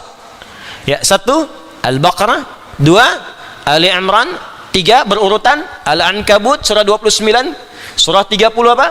Ar-Rum, surah 31 apa? Luqman, surah 32 apa? As-Sajdah. Ya, kemudian Alif Lam Ra dalam 5 surah. Ya, jadi yang tadi ada 6 surah tambah 5 berapa? 11. Ya, Yunus berurutan, Yunus surah ke berapa? 10, ke-11 Hud, ya, kemudian 12 apa? Yusuf, lompat ke surah yang ke-14 Ibrahim, dan kelima surah yang ke-15 Al-Hijr. Lalu sisanya Tasin Mim di 2 surah. Ya, 2 surah, yaitu surah Asy-Syu'ara surah ke-26 dan Al-Qasas surah ke-28. Total jumlahnya 13. Adapun yang 4 huruf 2 saja. Ya, saya bacakan. Wa hunaka suratani bada'ata bi arba'ati ahrufin wa huma Ar-Ra'du surah ke-13, Alif Lam Mim dan Ra, ya, Alif Lam Mim Ra. Kemudian surah Al-A'raf, Alif Lam Mim Sad. Jelas? Terakhir wa suratani aidan bada'ata bi khamsati ahrufin, dan 2 surah dibuka dengan 5 huruf, yaitu surah Maryam Kaf Ha Ya Ain Sad, dan surah Syura Asy-Syura, ya, Ha Mim Ain Sin Qaf. Saya ingin tanya, berapa total tadi jumlahnya? 3 tambah 9 tambah 13 tambah 2 tambah 2, totalnya 29. 29 huruf pembuka Al-Quran, 29 huruf hijaiyah, melewati 5 makhraj yang utama, dan diwakili pembukanya dengan Alif, Lam, dan Mim. Pertanyaannya, apa artinya Alif, Lam, Mim? Bukan sekarang saya bahas. Tidak sekarang, ya. Sekarang saya selesaikan sebentar, supaya nanti kalau Anda ditanya jelas. Tadi belajar apa? Alif Lam Mim. Apa itu makhraj? Nggak tahu arti. Sebentar, paling 5 menit selesai. Ya, tambahannya ya bonus. Huruf itu tidak pernah ditanya artinya, karena huruf itu baru muncul arti yang sempurna kalau sudah terangkai dengan kalimat yang sempurna. Jelas? Paham? Misal, apa artinya A? Hah? Apa artinya Y? Apa artinya H? Gak ada. Tapi kalau Anda gabungkan A, Y, A, H, ayah. Apa artinya ayah? Bapak. Apa artinya bapak? Ayah. Baru punya makna, gitu kan? Tapi Al-Quran berbeda. Al-Quran itu sempurna. Karena itu ketika Anda bertanya apa artinya Alif Lam Mim, maka pertanyaannya kemudian dirubah dengan bentuk yang sempurna. Apa di antara pertanyaan yang sempurna itu? Kenapa Allah membuka dengan Alif Lam Mim surah Al-Baqarah ini? Sehingga dari situ Anda tahu, oh ini artinya Alif Lam Mim itu. Karena tinggi. Di Quran tuh nggak ada yang nggak jelas. Semua harus punya makna. Kalau tak punya makna berarti cacat mukjizatnya. Karena huruf Al-Quran beda dengan huruf biasa, lain dengan huruf mabna, tapi hurufnya huruf makna, maka setiap hurufnya mesti punya makna. Maka kalau Anda tanyakan apa artinya Alif Lam Mim, maka mesti dimulai dengan kalimat kenapa Allah membuka Al-Baqarah dengan Alif Lam Mim. Baru Anda akan mengerti maknanya. Kalau tidak, jadi tebak-tebakan nanti. Ada yang mengatakan alif lam mim singkatan. Allah, A-nya Allah, lamnya Jibril, mimnya malaikat. Di wahyu diturunkan oleh Allah kepada malaikat Jibril, ya, perantaranya disambungkan pada Nabi Muhammad sallallahu alaihi wasallam. Lalu apa artinya Toha? Apa artinya Yasin? Apa artinya alif lam mim sad? Bingung sodnya siapa gitu. Ya, karena itulah kemudian sebagian ulama tidak memilih untuk menafsirkan itu. Ada yang mengatakan ini mutasyabih, ini sir, ini rahasia dalam Al-Quran, hanya Allah yang tahu dan seterusnya. Kalau gitu kita tanyakan bagaimana Allah memberikan penjelasan. Kisahnya dimulai dari kebiasaan masyarakat jahiliyah, yang dari kebiasaan ini dikenal dengan keistimewaan mereka. Sampai hari ini nggak ada yang menandingi keistimewaan ini. Apa diantara keistimewaan itu? Orang Arab itu, orang Arab, kalau saya katakan Arab berarti yang dulu yang fasih. Kalau sekarang ada, alhamdulillah. Tapi sekarang sudah banyak bercampur bahasanya dengan ajam, sehingga menjadi amiyah, bahasa dialek, bahasa pasaran. Ya, lahjah. Di beda, misalnya gini, kalau bahasa fasih, apa kabar? Kaifa haluk? Apa kabar? Kaifa haluk ya akhi? Bagaimana kabar Anda? Datang Anda kemudian ke Mesir, zayyak hal. Datang ke Syria, ishnunak. Datang ke Libya, sinjo. Tuh, sinjo. Sin soal pertanyaan, jo. Apa kabar? Itu sudah bahasa daerah. Ya. Hal, kaifa haluk, fasihnya. Nah, orang Arab ini, teman-teman sekalian, punya keistimewaan. Satu, bahasa Arab bahasa yang paling lengkap dari segi pengucapan huruf. Saya belajar bahasa-bahasa yang lain, dari penyebutan macam-macam. Ya, misalnya yang bahasa Inggris kita tahu bersama lah, alfabetnya, grammarnya, macam-macamnya. Ya, bahasa Jepang juga sama, akasatana, hamaya, rawaen, aiwo, eo, kakiku, keko, aiwo, dan seterusnya. Ya, Mandarin, bahasa Prancis, bahasa macam-macam. Tapi nggak ada yang sempurna selain bahasa Arab dari segi pengucapan dari hurufnya. Dia huruf bahasa Arab itu meliputi semua tempat keluar huruf. Ada satu yang tidak ditemukan di bahasa-bahasa lain, yaitu huruf dha. Dha. Ya. Mungkin yang lain ada a sama dengan alif kan? A I U ada, di Jepang ada, Arab ada, Inggris ada. How are you man? Yeah. How are you brother? How are you sister? Bisa how are you? Ada. Ya, wow ada, how. Kau sapi. Ya. Ya, bisa ada kan wow kan? Wow ada. Ya, mim ada. My name is Adi. Ya. Have you been? Where have you been? Kemana aja kamu? Ha ada. Ba ada. Di kalau Anda mau cari ba ada, ha, tapi ba. Mana tuh? Ba. Enggak bisa. Ya. Jepang ada. Ya, ta ada, ra ada, ba ada. TV bahasa Jepangnya terebi. Ya, watashi wa Indonesia no Adi des. Saya Adi dari Indonesia. Wau ada, ta ada. Shin ada, watashi wa. Wow ada, shin besar ada semua. Tapi dha enggak ada. Allah. Ya, enggak ada. Ya, saya body, misalnya enggak. Indonesia enggak ada. Silakan cek. Ya, qaf ada. Ya, setelah baja hitam kotaro minami, qaf ta ra mim kotaro. Ya. Hafal saya baca. Ya, ada. Ya, tapi Anda di bahasa Arab nggak ketemu cuma satu yang di bahasa Arab, di bahasa lain nggak ada. Dha. Karena itu orang Arab membanggakan dengan bahasanya, dikenal dengan lughatul dhad. Dha. Ini makhrajnya di sini dha. Waladdallin. Dha. Jadi ketika Allah menurunkan Al-Quran dengan bahasa Arab, bukan sekedar nabinya orang Arab yang memang harus dengan bahasa Arab. Kalau enggak, bagaimana bisa mengkhitab kaumnya? Kaum orang Arab turun Quran pakai bahasa Inggris misalnya, enggak akan paham. Pasti dengan bahasa Arab. Tapi apa hikmah di balik itu? Di Quran surah Yusuf disebutkan la'allakum taqilun, supaya kita berpikir, oh ada yang sempurna di bahasa ini. Satu. Yang kedua, bahasa Arab itu punya keistimewaan dan sangat unik. Dia bisa bertahan melewati perkembangan zaman dan tidak pernah mengalami perubahan. Bahasa yang lain ada penyempurnaan, ejaan yang disempurnakan. Makanya kalau ada kitab dituliskan selain dengan bahasa Arab, pasti ada penyempurnaan. Silahkan cek. Saya juga kadang-kadang suka senyum-senyum, ada kitab suci edisi revisi. Anda bayangkan, yang revisi siapa? Ini kalau memang buatan manusia begitu, tapi kalau Quran, pernah nggak dengar Quran edisi revisi? Nggak ada. Terjemahannya karena bukan Arab, mungkin menyesuaikan. Ini bahasa Arabnya sampai sekarang gitu-gitu aja. Dari Abu Jahal sampai yang sekarang itu sama aja. Alif lam mim, alif lam mim. Alam nashrah sampai sekarang nggak berubah saking sempurnanya. Coba kalau diturunkan selain bahasa itu, kebayang ada penyempurnaan. Ulama dengan ubaru beda. Ulama oe, ubaru lambangnya sudah beda. Dulu Y, DJ, sekarang J sendiri, D sendiri, udah pisah, talak 3. Masing-masing punya kehidupan sendiri. Bayangkan. Ya, mesti ada penyempurnaan. Tapi karena Quran firman Allah, dipilih oleh Allah mana yang bisa hadir di setiap masa, mana yang bisa melewati zaman tanpa perubahan, nggak bisa diamandemen, nggak bisa dirubah.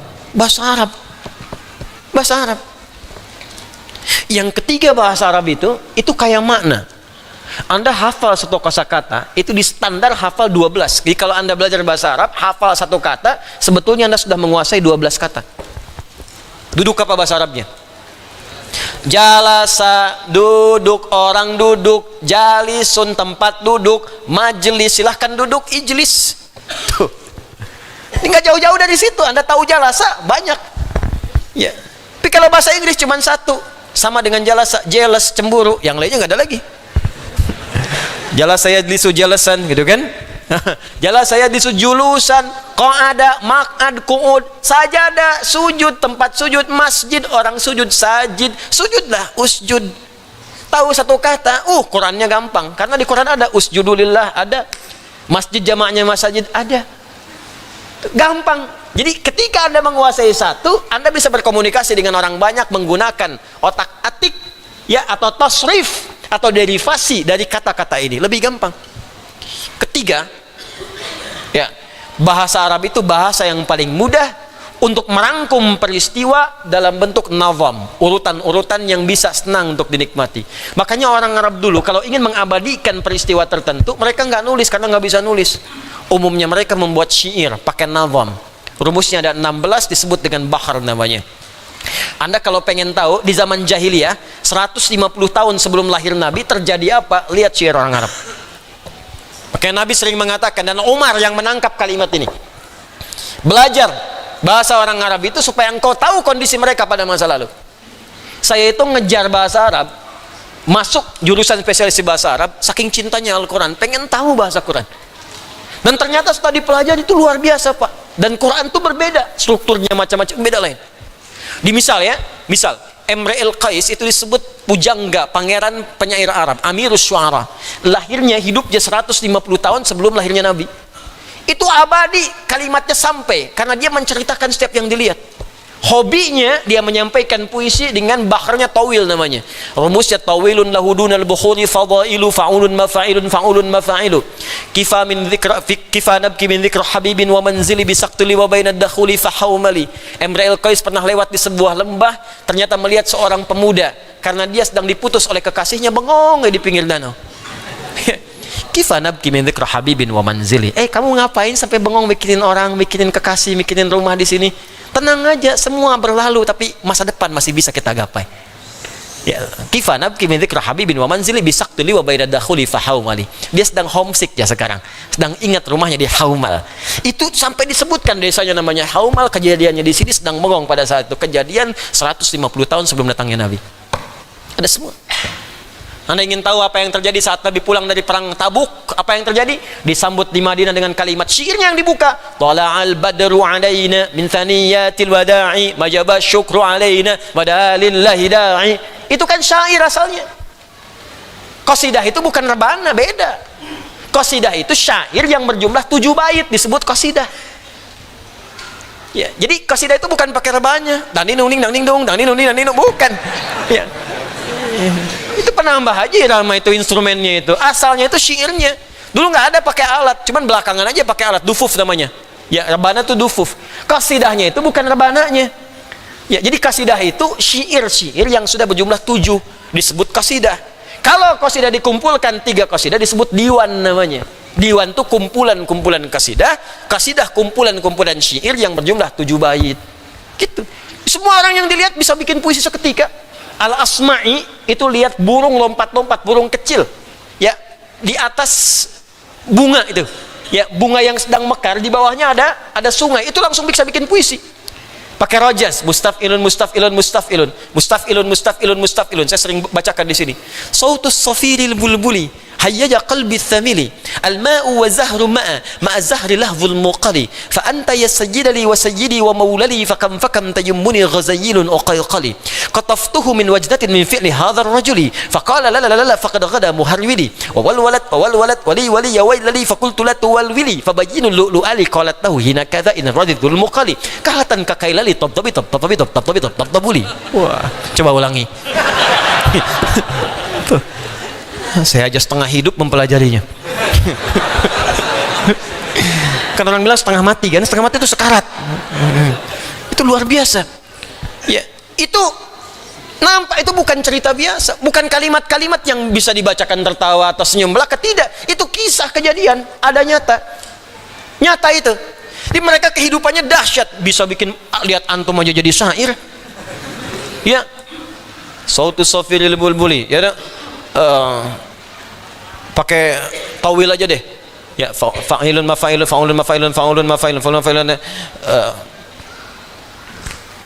Jalastu fa'ikun al-kursi fara'aitu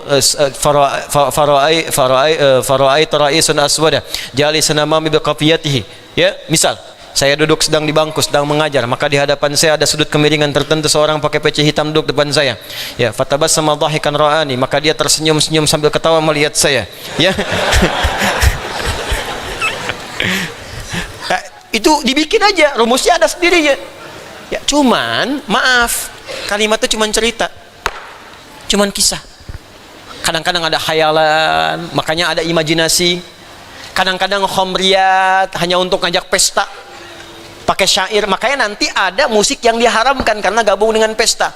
Suatu masa nanti ada umatku menghalalkan musik dengan zina, dengan sutra dan sebagainya. Karena orang kalau datang sekarang ke diskotik, datang ke tempat-tempat hiburan, pakai pakaian bagus, terus ikhtilat macam-macam, joget-joget macam-macam, musiknya nyantu di situ. Itu udah ada, yang sekarang telat. Udah ada, namanya khamriyat. Ya, pakai musik, pakai hiburan, pakai syair untuk minum-minum khamar. Ada banyak. Ya. Ta'ala ila khamri nu'alina. Ya. Ya, fawailul lis salati wal musallina. Ayo kita mabuk-mabukan yuk minum khamar. Kalau salat mah disebutnya celaka karena Allah berfirman wailul lil musallin, bukan wailul lil khamirin. Itu tuh saking mereka pengennya mabuk-mabukan untuk meninggalkan salat. Sampai menyebutkan, yang kena neraka wel kan orang salat, bukan yang minum khamar. Dalilnya wailul lil musallin. Tuh. Menempatkan sesuatu bukan pada tempatnya, dikecam oleh Al-Qur'an. Diluruskan kalimat-kalimat itu. Dia sudah ada. Ada bikin puisi misalnya, maaf ya, untuk memuji. Ada yang untuk berzina, ada bikin puisi dulu untuk zina, ada. Narik memikat pasangan, ghazal namanya. Ya, ghazaliyat disebutkannya. Ada untuk memuji namanya madah. Nabi pernah dipuji oleh seorang sahabat sampai Nabi punya seorang syairun Nabi namanya Hasan bin Thabit. Ya, ada lengkap semua. Tapi isinya nggak ada yang tentang bimbingan kehidupan. Maaf, tidak ada petunjuk-petunjuk bagaimana menjalani masa depan. Tidak ada bagaimana tatanan sosial. Tidak ada dorongan untuk menggali pengetahuan. Maka ketika Allah menurunkan wahyu kepada Nabi Muhammad SAW, itu kalimat Qur'annya indah. Saking indahnya, ada yang menduga itu mirip syair. Karena rumusnya yang paling menarik, ada kemiripan. Walau hakikatnya nggak sama sekali. Apa kemiripannya? Yang tadi i di Quran ada a semua. Nih lihat nih. Wadduha wal laili idza ma wadda'aka rabbuka wa ma walal akhiratu khairul laka minal wala sawfa yu'tika rabbuka. Lihat, semua a. Ada yang ujungnya kaf. Alam nashrah laka sad wa wada'na anka wizr alladhi anqadha dhah wa rafa'na laka dhikr. Tuh, ak. Sedangkan orang Arab pun bikin syair ujungnya tuh ada saja ujungnya. Ada kaf, kaf, kaf, ada lam, lam, lam disebut dengan lamnya. Ada mim, mim, mim, mim ujungnya. Jadi mereka menuduh Nabi, itu mah bukan wahyu, itu syair seperti kami. Jelas. Asatirul awwalin, itu mah informasi orang-orang dulu yang dibukukan lagi, yang disampaikan oleh Muhammad SAW. Ya, maksud dibukukan di sini dihimpun kembali. Muhammad itu syair, cuma mereka nggak bisa nuduh syair karena rumus syair nggak ada di Quran.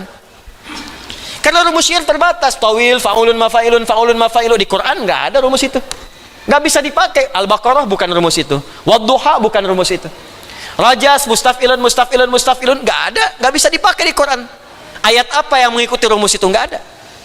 Madid, mufa'alatun, mufa'alatun, fa'ilatun, nggak bisa dipakai, nggak ada rumusnya. Di mereka kebingungan, mau nuduh Quran nggak bisa karena nggak mengikuti rumusnya syair, tapi kalimatnya bisa indah seperti itu dan isinya beda. Sehingga apa yang terjadi?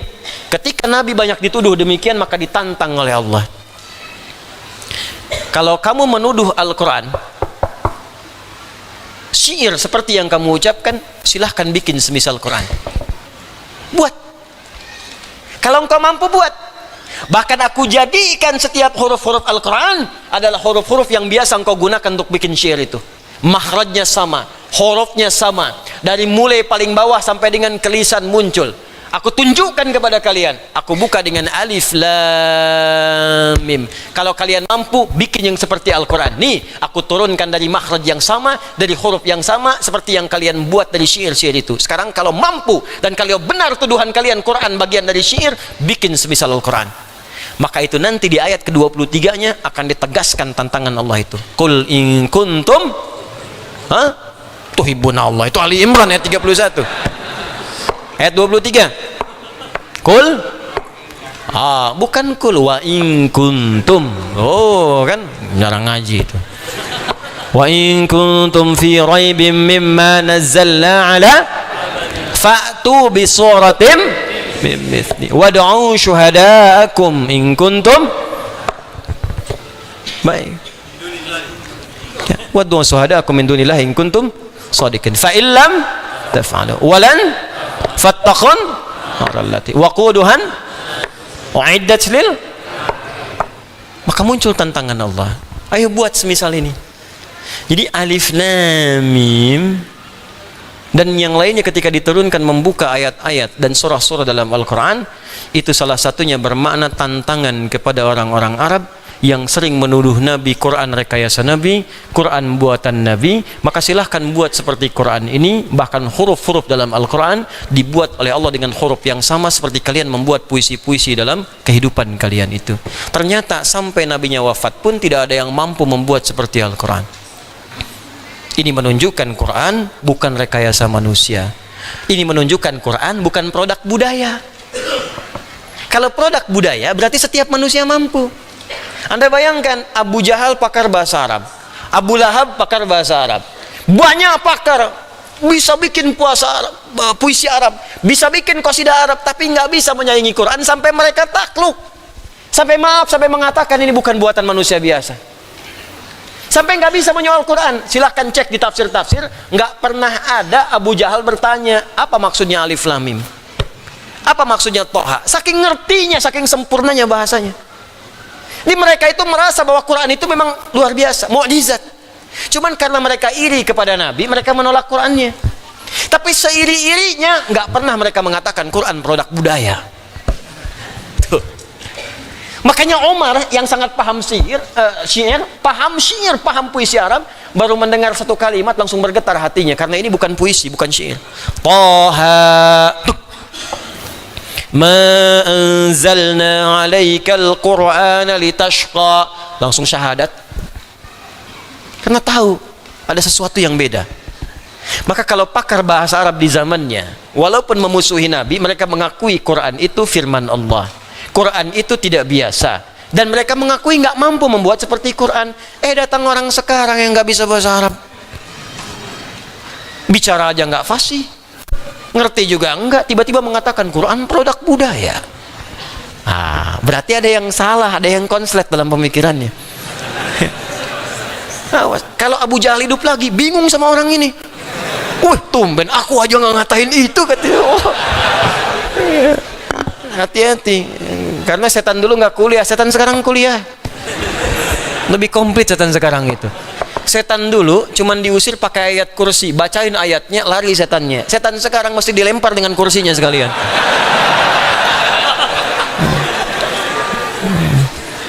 Nah, jadi itu yang dimaksud alif lam mim. Kenapa Al-Quran surah Al-Baqarah dibuka dengan 3 rangkaian huruf ini? Pertama, menunjukkan mukjizat Al-Quran, bahwa semua huruf Al-Quran itu difirmankan oleh Allah, tidak keluar dari kemampuan kita manusia untuk mengucapkannya. Karena itu seluruh hurufnya itu bersumber dari sifat pembicaraan kita sendiri, dari kemampuan kita untuk bertutur. Karena itu setiap manusia pasti bisa baca Al-Quran, karena semua huruf Al-Quran keluar dari tempat kita berbicara. Karena itu nggak ada alasan, mustahil manusia nggak ada yang bisa baca Quran, mustahil, pasti bisa. Karena Al-Quran firman Allah yang saat difirmankan ada fitrah dalam perangkat tubuh kita untuk bisa mengucapkannya, karena bersumber dari semua tempat keluar huruf. Paham? Satu. Yang kedua, Allah ingin menegaskan kepada semua makhluk bahwa Al-Quran bukan rekayasa Nabi Muhammad SAW, bukan produk budaya, bukan makhluk. Ingat, bukan makhluk. Al-Quran firman Allah yang berbeda dengan karya manusia. Kalau Anda masih tidak percaya dengan itu, silahkan buat semisal Al-Quran. Kalau orang dulu pun yang pakar di bidang yang nggak sanggup, apalagi Anda yang nggak tahu itu. Itu bahasanya. Kalau Anda tak percaya, silahkan gali dulu, pahami dulu isinya, belajar dulu, baru Anda akan temukan bahwa ini bukan karya manusia, tapi kembali kepada Khaliq, kembali kepada Rabbul Alamin. Paham sampai sini? Baik. Sekarang kalau sudah mengerti bagian terakhirnya, karena ini bukan karya manusia, bukan produk manusia, maka dia akan memiliki perbedaan-perbedaan dengan bahasa manusia, dari segi strukturnya, segi kalimatnya, segi pengucapannya, sampai sifatnya. Saya ambil contoh sifatnya misalnya. Karena Quran firman Allah, maka sifat bacaannya beda dengan bacaan manusia. Contoh, silakan Anda cek kalau tidak percaya. Satu-satunya bacaan di muka bumi yang tidak melahirkan rasa bosan, Al-Quran. Yang lain bosan. Yang lain bosan. Bukti, tunjukkan pada saya ada orang bosan baca Al-Fatihah. Al-Fatihah Al-Quran bukan? Dibaca sehari berapa kali? 17 kali. Harus 17 loh, ingat, harus 17. Kalau ibu baca 16, berarti subuhnya 1 rakaat. Karena setiap sholat kita baca Al-Fatihah. Bacaan mana di muka bumi yang diulang-ulang sehari 17 kali? Tunjukkan pada saya. Baru 2 kali udah bosan, 3 kali udah nggak suka, 4 kali marah, udah atam saya udah 3 kali tuh. Tapi Al-Fatihah nggak ada orang begitu. Baca lagi, padahal subuh udah 2, zuhur 4. Udah zuhur 4, asar kan jedanya nggak jauh. Coba bayangkan zuhur ke asar kan nggak jauh, baca 4 lagi. Yang paling dahsyat, maghrib ke isya kan cuma sebentar, baru 3 udah baca 4 lagi. Saya nggak pernah ada dengar keluhan, saya barusan udah ya Allah 3 kali maghrib, kenapa mesti baca lagi 4? Ya, dibaca aja. Cuma kalau bukan firman Allah, mustahil bisa dibaca, mustahil, mustahil. Nggak pernah ada orang bosan. Silahkan karya manusia. Agatha Christie pernah punya novel, laris sampai jutaan, tapi orang bosan, tinggalin. Al-Fatihah, sudah fenomenal sampai sekarang. Yang kedua, memang nggak bosan, tapi kalau dibaca cepat ngantuk. Cuma Al-Quran. Al-Quran tidak. Al-Quran baca sekarang 1 jam masih begini. Baca berita, kenapa sampai kalah Liverpool ya 2-3 sampai begini. Dianalisis semua berita dibaca. Ini kayaknya kipernya nih, nggak, semua dibaca, nggak bosan Anda baca. Al-Quran baru 1, 2, 3, 4 ayat, wah tiba-tiba bosan sih enggak, ngantuk dia. Yasin wal Qur'anil Hakim. Inna atoina ya Pak.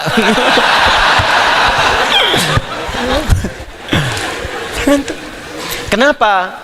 Karena baca Al-Quran itu ibadah. Selain Al-Quran bukan ibadah. Karena kita ibadah punya musuh namanya setan. Setan itu menghambat kita ibadah. Makanya kalau orang mau ibadah, sulitnya luar biasa. Anda mau kesini aja jangan dikira mudah. Mau sholat aja jangan dikira mudah. Mau wudhu karena ibadah, nggak mudah. Mau sholat karena ibadah, nggak mudah. Kalau maksiat nggak ada portalnya. Cuman hati Anda aja paling yang mencegah karena masih ada jiwa takwa. Tapi kalau dikuasai setan, lancar aja. Ya, orang sekarang nyuri motor cuma 3 detik, ada yang 1 detik. Ya 2 detik gak bisa, 3 detik gak bisa. Gimana nih bro? Sabar. Coba bayangkan, sabar dipakai untuk maksiat. Bayang ya. Nah, karena baca Quran itu ibadah, setannya ada. Kalau nggak ada setan bukan ibadah. Kalau setan terlibat berarti ini bukan karya manusia. Firman Allah. Jelas ya? Ini sifat dari bacaannya. Mu'jizat dari setiap hurufnya akan kita ketahui saat masuk pada ayat berikutnya. Dzalikal kitabu la raiba fi, dan seterusnya. Kalau nggak percaya, lihat mushaf. Sekarang saya tanya pada Anda. Dzalikal kitabu la hudal lil, buka mushaf terjemahan, lihat terjemahannya. Di situ akan tertulis kitab ini. Dzalikal kitabu, kitab ini. Silahkan cek kalau nggak percaya. Ini kalau salah silahkan potong kambing Idul Adha. Ini kan, padahal dalam bahasa Arab dzalika artinya itu. Yang ini hadza. Kenapa terjemahannya menjadi itu, dari itu menjadi ini, padahal ini bahasa Arabnya hadza, dzalika terjemahannya itu. Kenapa diterjemahkan berbeda? Kenapa kalimatnya dzalika? Kenapa Alkitab bukan Al-Quran? Kan Allah bisa mengatakan begini, dzalikal Qur'anu la raiba fi. Kenapa mesti Alkitab? Kenapa bukan Al-Furqan? Apa artinya dza? Apa artinya lam? Apa artinya kaf? Sampai ke huruf-hurufnya ada mukjizat. Bagaimana mengetahuinya? Pertemuan berikutnya nanti kita akan lihat. Nah, jadi di situ asiknya mengaji itu. Kalau mengajinya kita enak, benar, itu insya Allah manfaatnya banyak. Jadi kalau Anda ditanya apa artinya alif lam mim, maka jawabannya alif lam mim memiliki arti satu, kemukjizatan Al-Quran, karena semua huruf Al-Quran diperkenankan oleh Allah, diperkenalkan oleh Allah akan melewati setiap makhraj kita. Karena itu jangan bosan baca Al-Quran, karena setiap kita mampu bisa baca bahkan hafal Al-Quran. Yang kedua, alif lam mim tantangan bagi yang masih meragukan isi Al-Quran, bikin semisal Quran kalau Anda mampu. Kalau tak mampu, diam saja daripada nanti dibakar di bara api neraka. Itu diantara maknanya. Kalau Anda belum paham juga, maka silakan pelajari isinya, dimulai dengan awal Al-Baqarah sampai dengan ujungnya An-Nas minal jinnati wan nas. Saya kira itu yang saya sampaikan. Sebelum saya tutup, saya hanya sampaikan 2 pengumuman saja. Yang pertama, bagi yang telah ikut kelas, teman-teman sekalian, WAHA, saya sudah berdiskusi dengan teman-teman, karena ini mungkin animonya tinggi, semangatnya luar biasa, maka mungkin kita akan bagi ke dalam beberapa region, beberapa wilayah. Ya, sebab sampai saat ini belum ada tempat yang bisa menampung mungkin untuk banyak orang untuk belajar. Karena saya mau ajarkan sesuatu yang spesial sebelum Ramadan. Jadi saat Ramadan Anda bisa praktekkan hafal 30 hari Al-Quran, ya, selama Ramadan kita manfaatkan. Nanti insya Allah akan diinfokan. Nanti ada beberapa tempat yang dibagi supaya nanti Anda nggak harus datang ke Bekasi atau ke Jakarta. Di tempat-tempat itu nanti saya akan coba hadir insya Allah. Itu satu. Yang kedua, sekali lagi saya sampaikan bahwa pelajaran semua itu, termasuk semua data-data, itu teman-teman sudah dihimpun, ada di buku saya itu, yang Wahan's Note itu ada. Jadi saya sering, kenapa saya penting tegaskan ini, saya suka kasihan, sedih gitu. Ya, saya dapat info dari teman-teman staff, suka ada yang datang langsung, kadang bawa anak, bawa apa, macam-macam. Infonya sudah ada. Di Anda coba aja baca di situ, sampaikan di situ, terus catat nomor teleponnya kalau ingin bertanya, ada apa-apa, supaya nanti tidak banyak waktu terbuang, ya, digunakan pada hal-hal yang mungkin bisa Anda dapatkan dengan lebih mudah sebelumnya.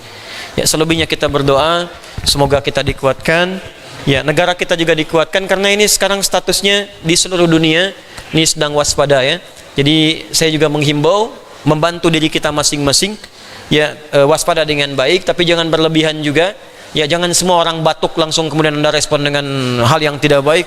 Ya, ada orang batuk di kereta digulung, ada orang batuk di pesawat langsung tidak. Ya, kita bersikap yang wajar-wajar saja, tapi jaga kesehatan dengan baik. Lalu mendoakan Kali ini nggak mudah ini, nggak mudah situasinya. Kita berdoa, baca zikir-zikir yang baik, ya, yang muslim baca zikir-zikir yang baik, seperti diajarkan oleh Al-Quran di pertemuan lalu yang pernah saya sampaikan. Dan semoga Allah mengangkat semua musibah ini dengan cara yang lebih baik, menguatkan kita, menguatkan negara kita juga. Dan himbauan saya, kita bersatu semuanya pada semua hal yang baik-baik, pada nilai-nilai yang bisa menguatkan kita semua. Ya, jauhi hal-hal yang buruk. Minimal gini aja, minimal tahu kita akan wafat. Kalau sudah begitu, insya Allah kita baik. Jangan ribut, jangan saling cela, ya, saling baik-baik, termasuk kehidupan berbangsa, bahkan dengan non-muslim, semua kita baik-baik. Dan yang lain-lain kita doakan, kita support saudara-saudari kita di luar juga yang sekiranya membutuhkan uluran-uluran kita untuk minimal berdoa kepada Allah Subhanahu wa taala. Semoga Allah muliakan Anda dan kita semua. Semoga Allah ampuni dosa-dosa kita dan semoga Allah berkahi kita di bulan ini dan di bulan-bulan berikutnya. Allahumma taqabbal minna innaka antas samiul alim wa tub alaina innaka antat tawwabur rahim. Allahumma nahmaduka hamdan syakirin hamdan na'imin hamdan yuwafi ni'amahu yukafi'u mazidah. Ya Rabbana lakal hamdu wa lakal syukru kama yanbaghi li jalali wajhikal karim wa li 'azimi sultanik. Allahumma nusalli wa nusallimu ala afdal anbiya'i wal mursalin sayyidina Muhammadin wa ala alihi wa sahbihi ajma'in. Rabbana la tada' lana fi maqamina hadha wa fi kulli maqamin dhanban illa ghafartah. Ya Allah, jika ada pendosa yang hadir di majlis kami saat ini, mohon ampuni seluruh dosa-dosanya sebelum ia pulang ya Rabbal alamin. Wala hamman illa farajtah, jika ada yang gelisah mohon tenangkan hatinya sebelum ia kembali ya arhamar rahimin. Wala maridan illa syafaitah, dan jika ada yang sakit atau menyebarnya penyakit di wilayah kami ya Allah, mohon angkat ya Allah, sembuhkan dan hilangkan wabah atau penyakit yang dimaksudkan ya Rabbal alamin. Wala asiran illa yassartah, jika ada yang diuji dengan kesulitan di kehidupan rumah tangganya, di pekerjaannya, kehidupan sosialnya, mohon ya Allah dengan ketakwaannya angkat dan hilangkan segala kesulitannya. Allahumma rabbana atina fid dunya hasanah fil akhirati hasanah wa qina adzaban nar bifadlika subhana rabbika rabbil izzati amma yasifun wa salamun alal mursalin wa akhiru da'wana alhamdulillahi rabbil alamin. Subhanakallahumma bihamdika asyhadu an la ilaha illa anta astaghfiruka wa atubu ilaik. Assalamualaikum warahmatullahi wabarakatuh.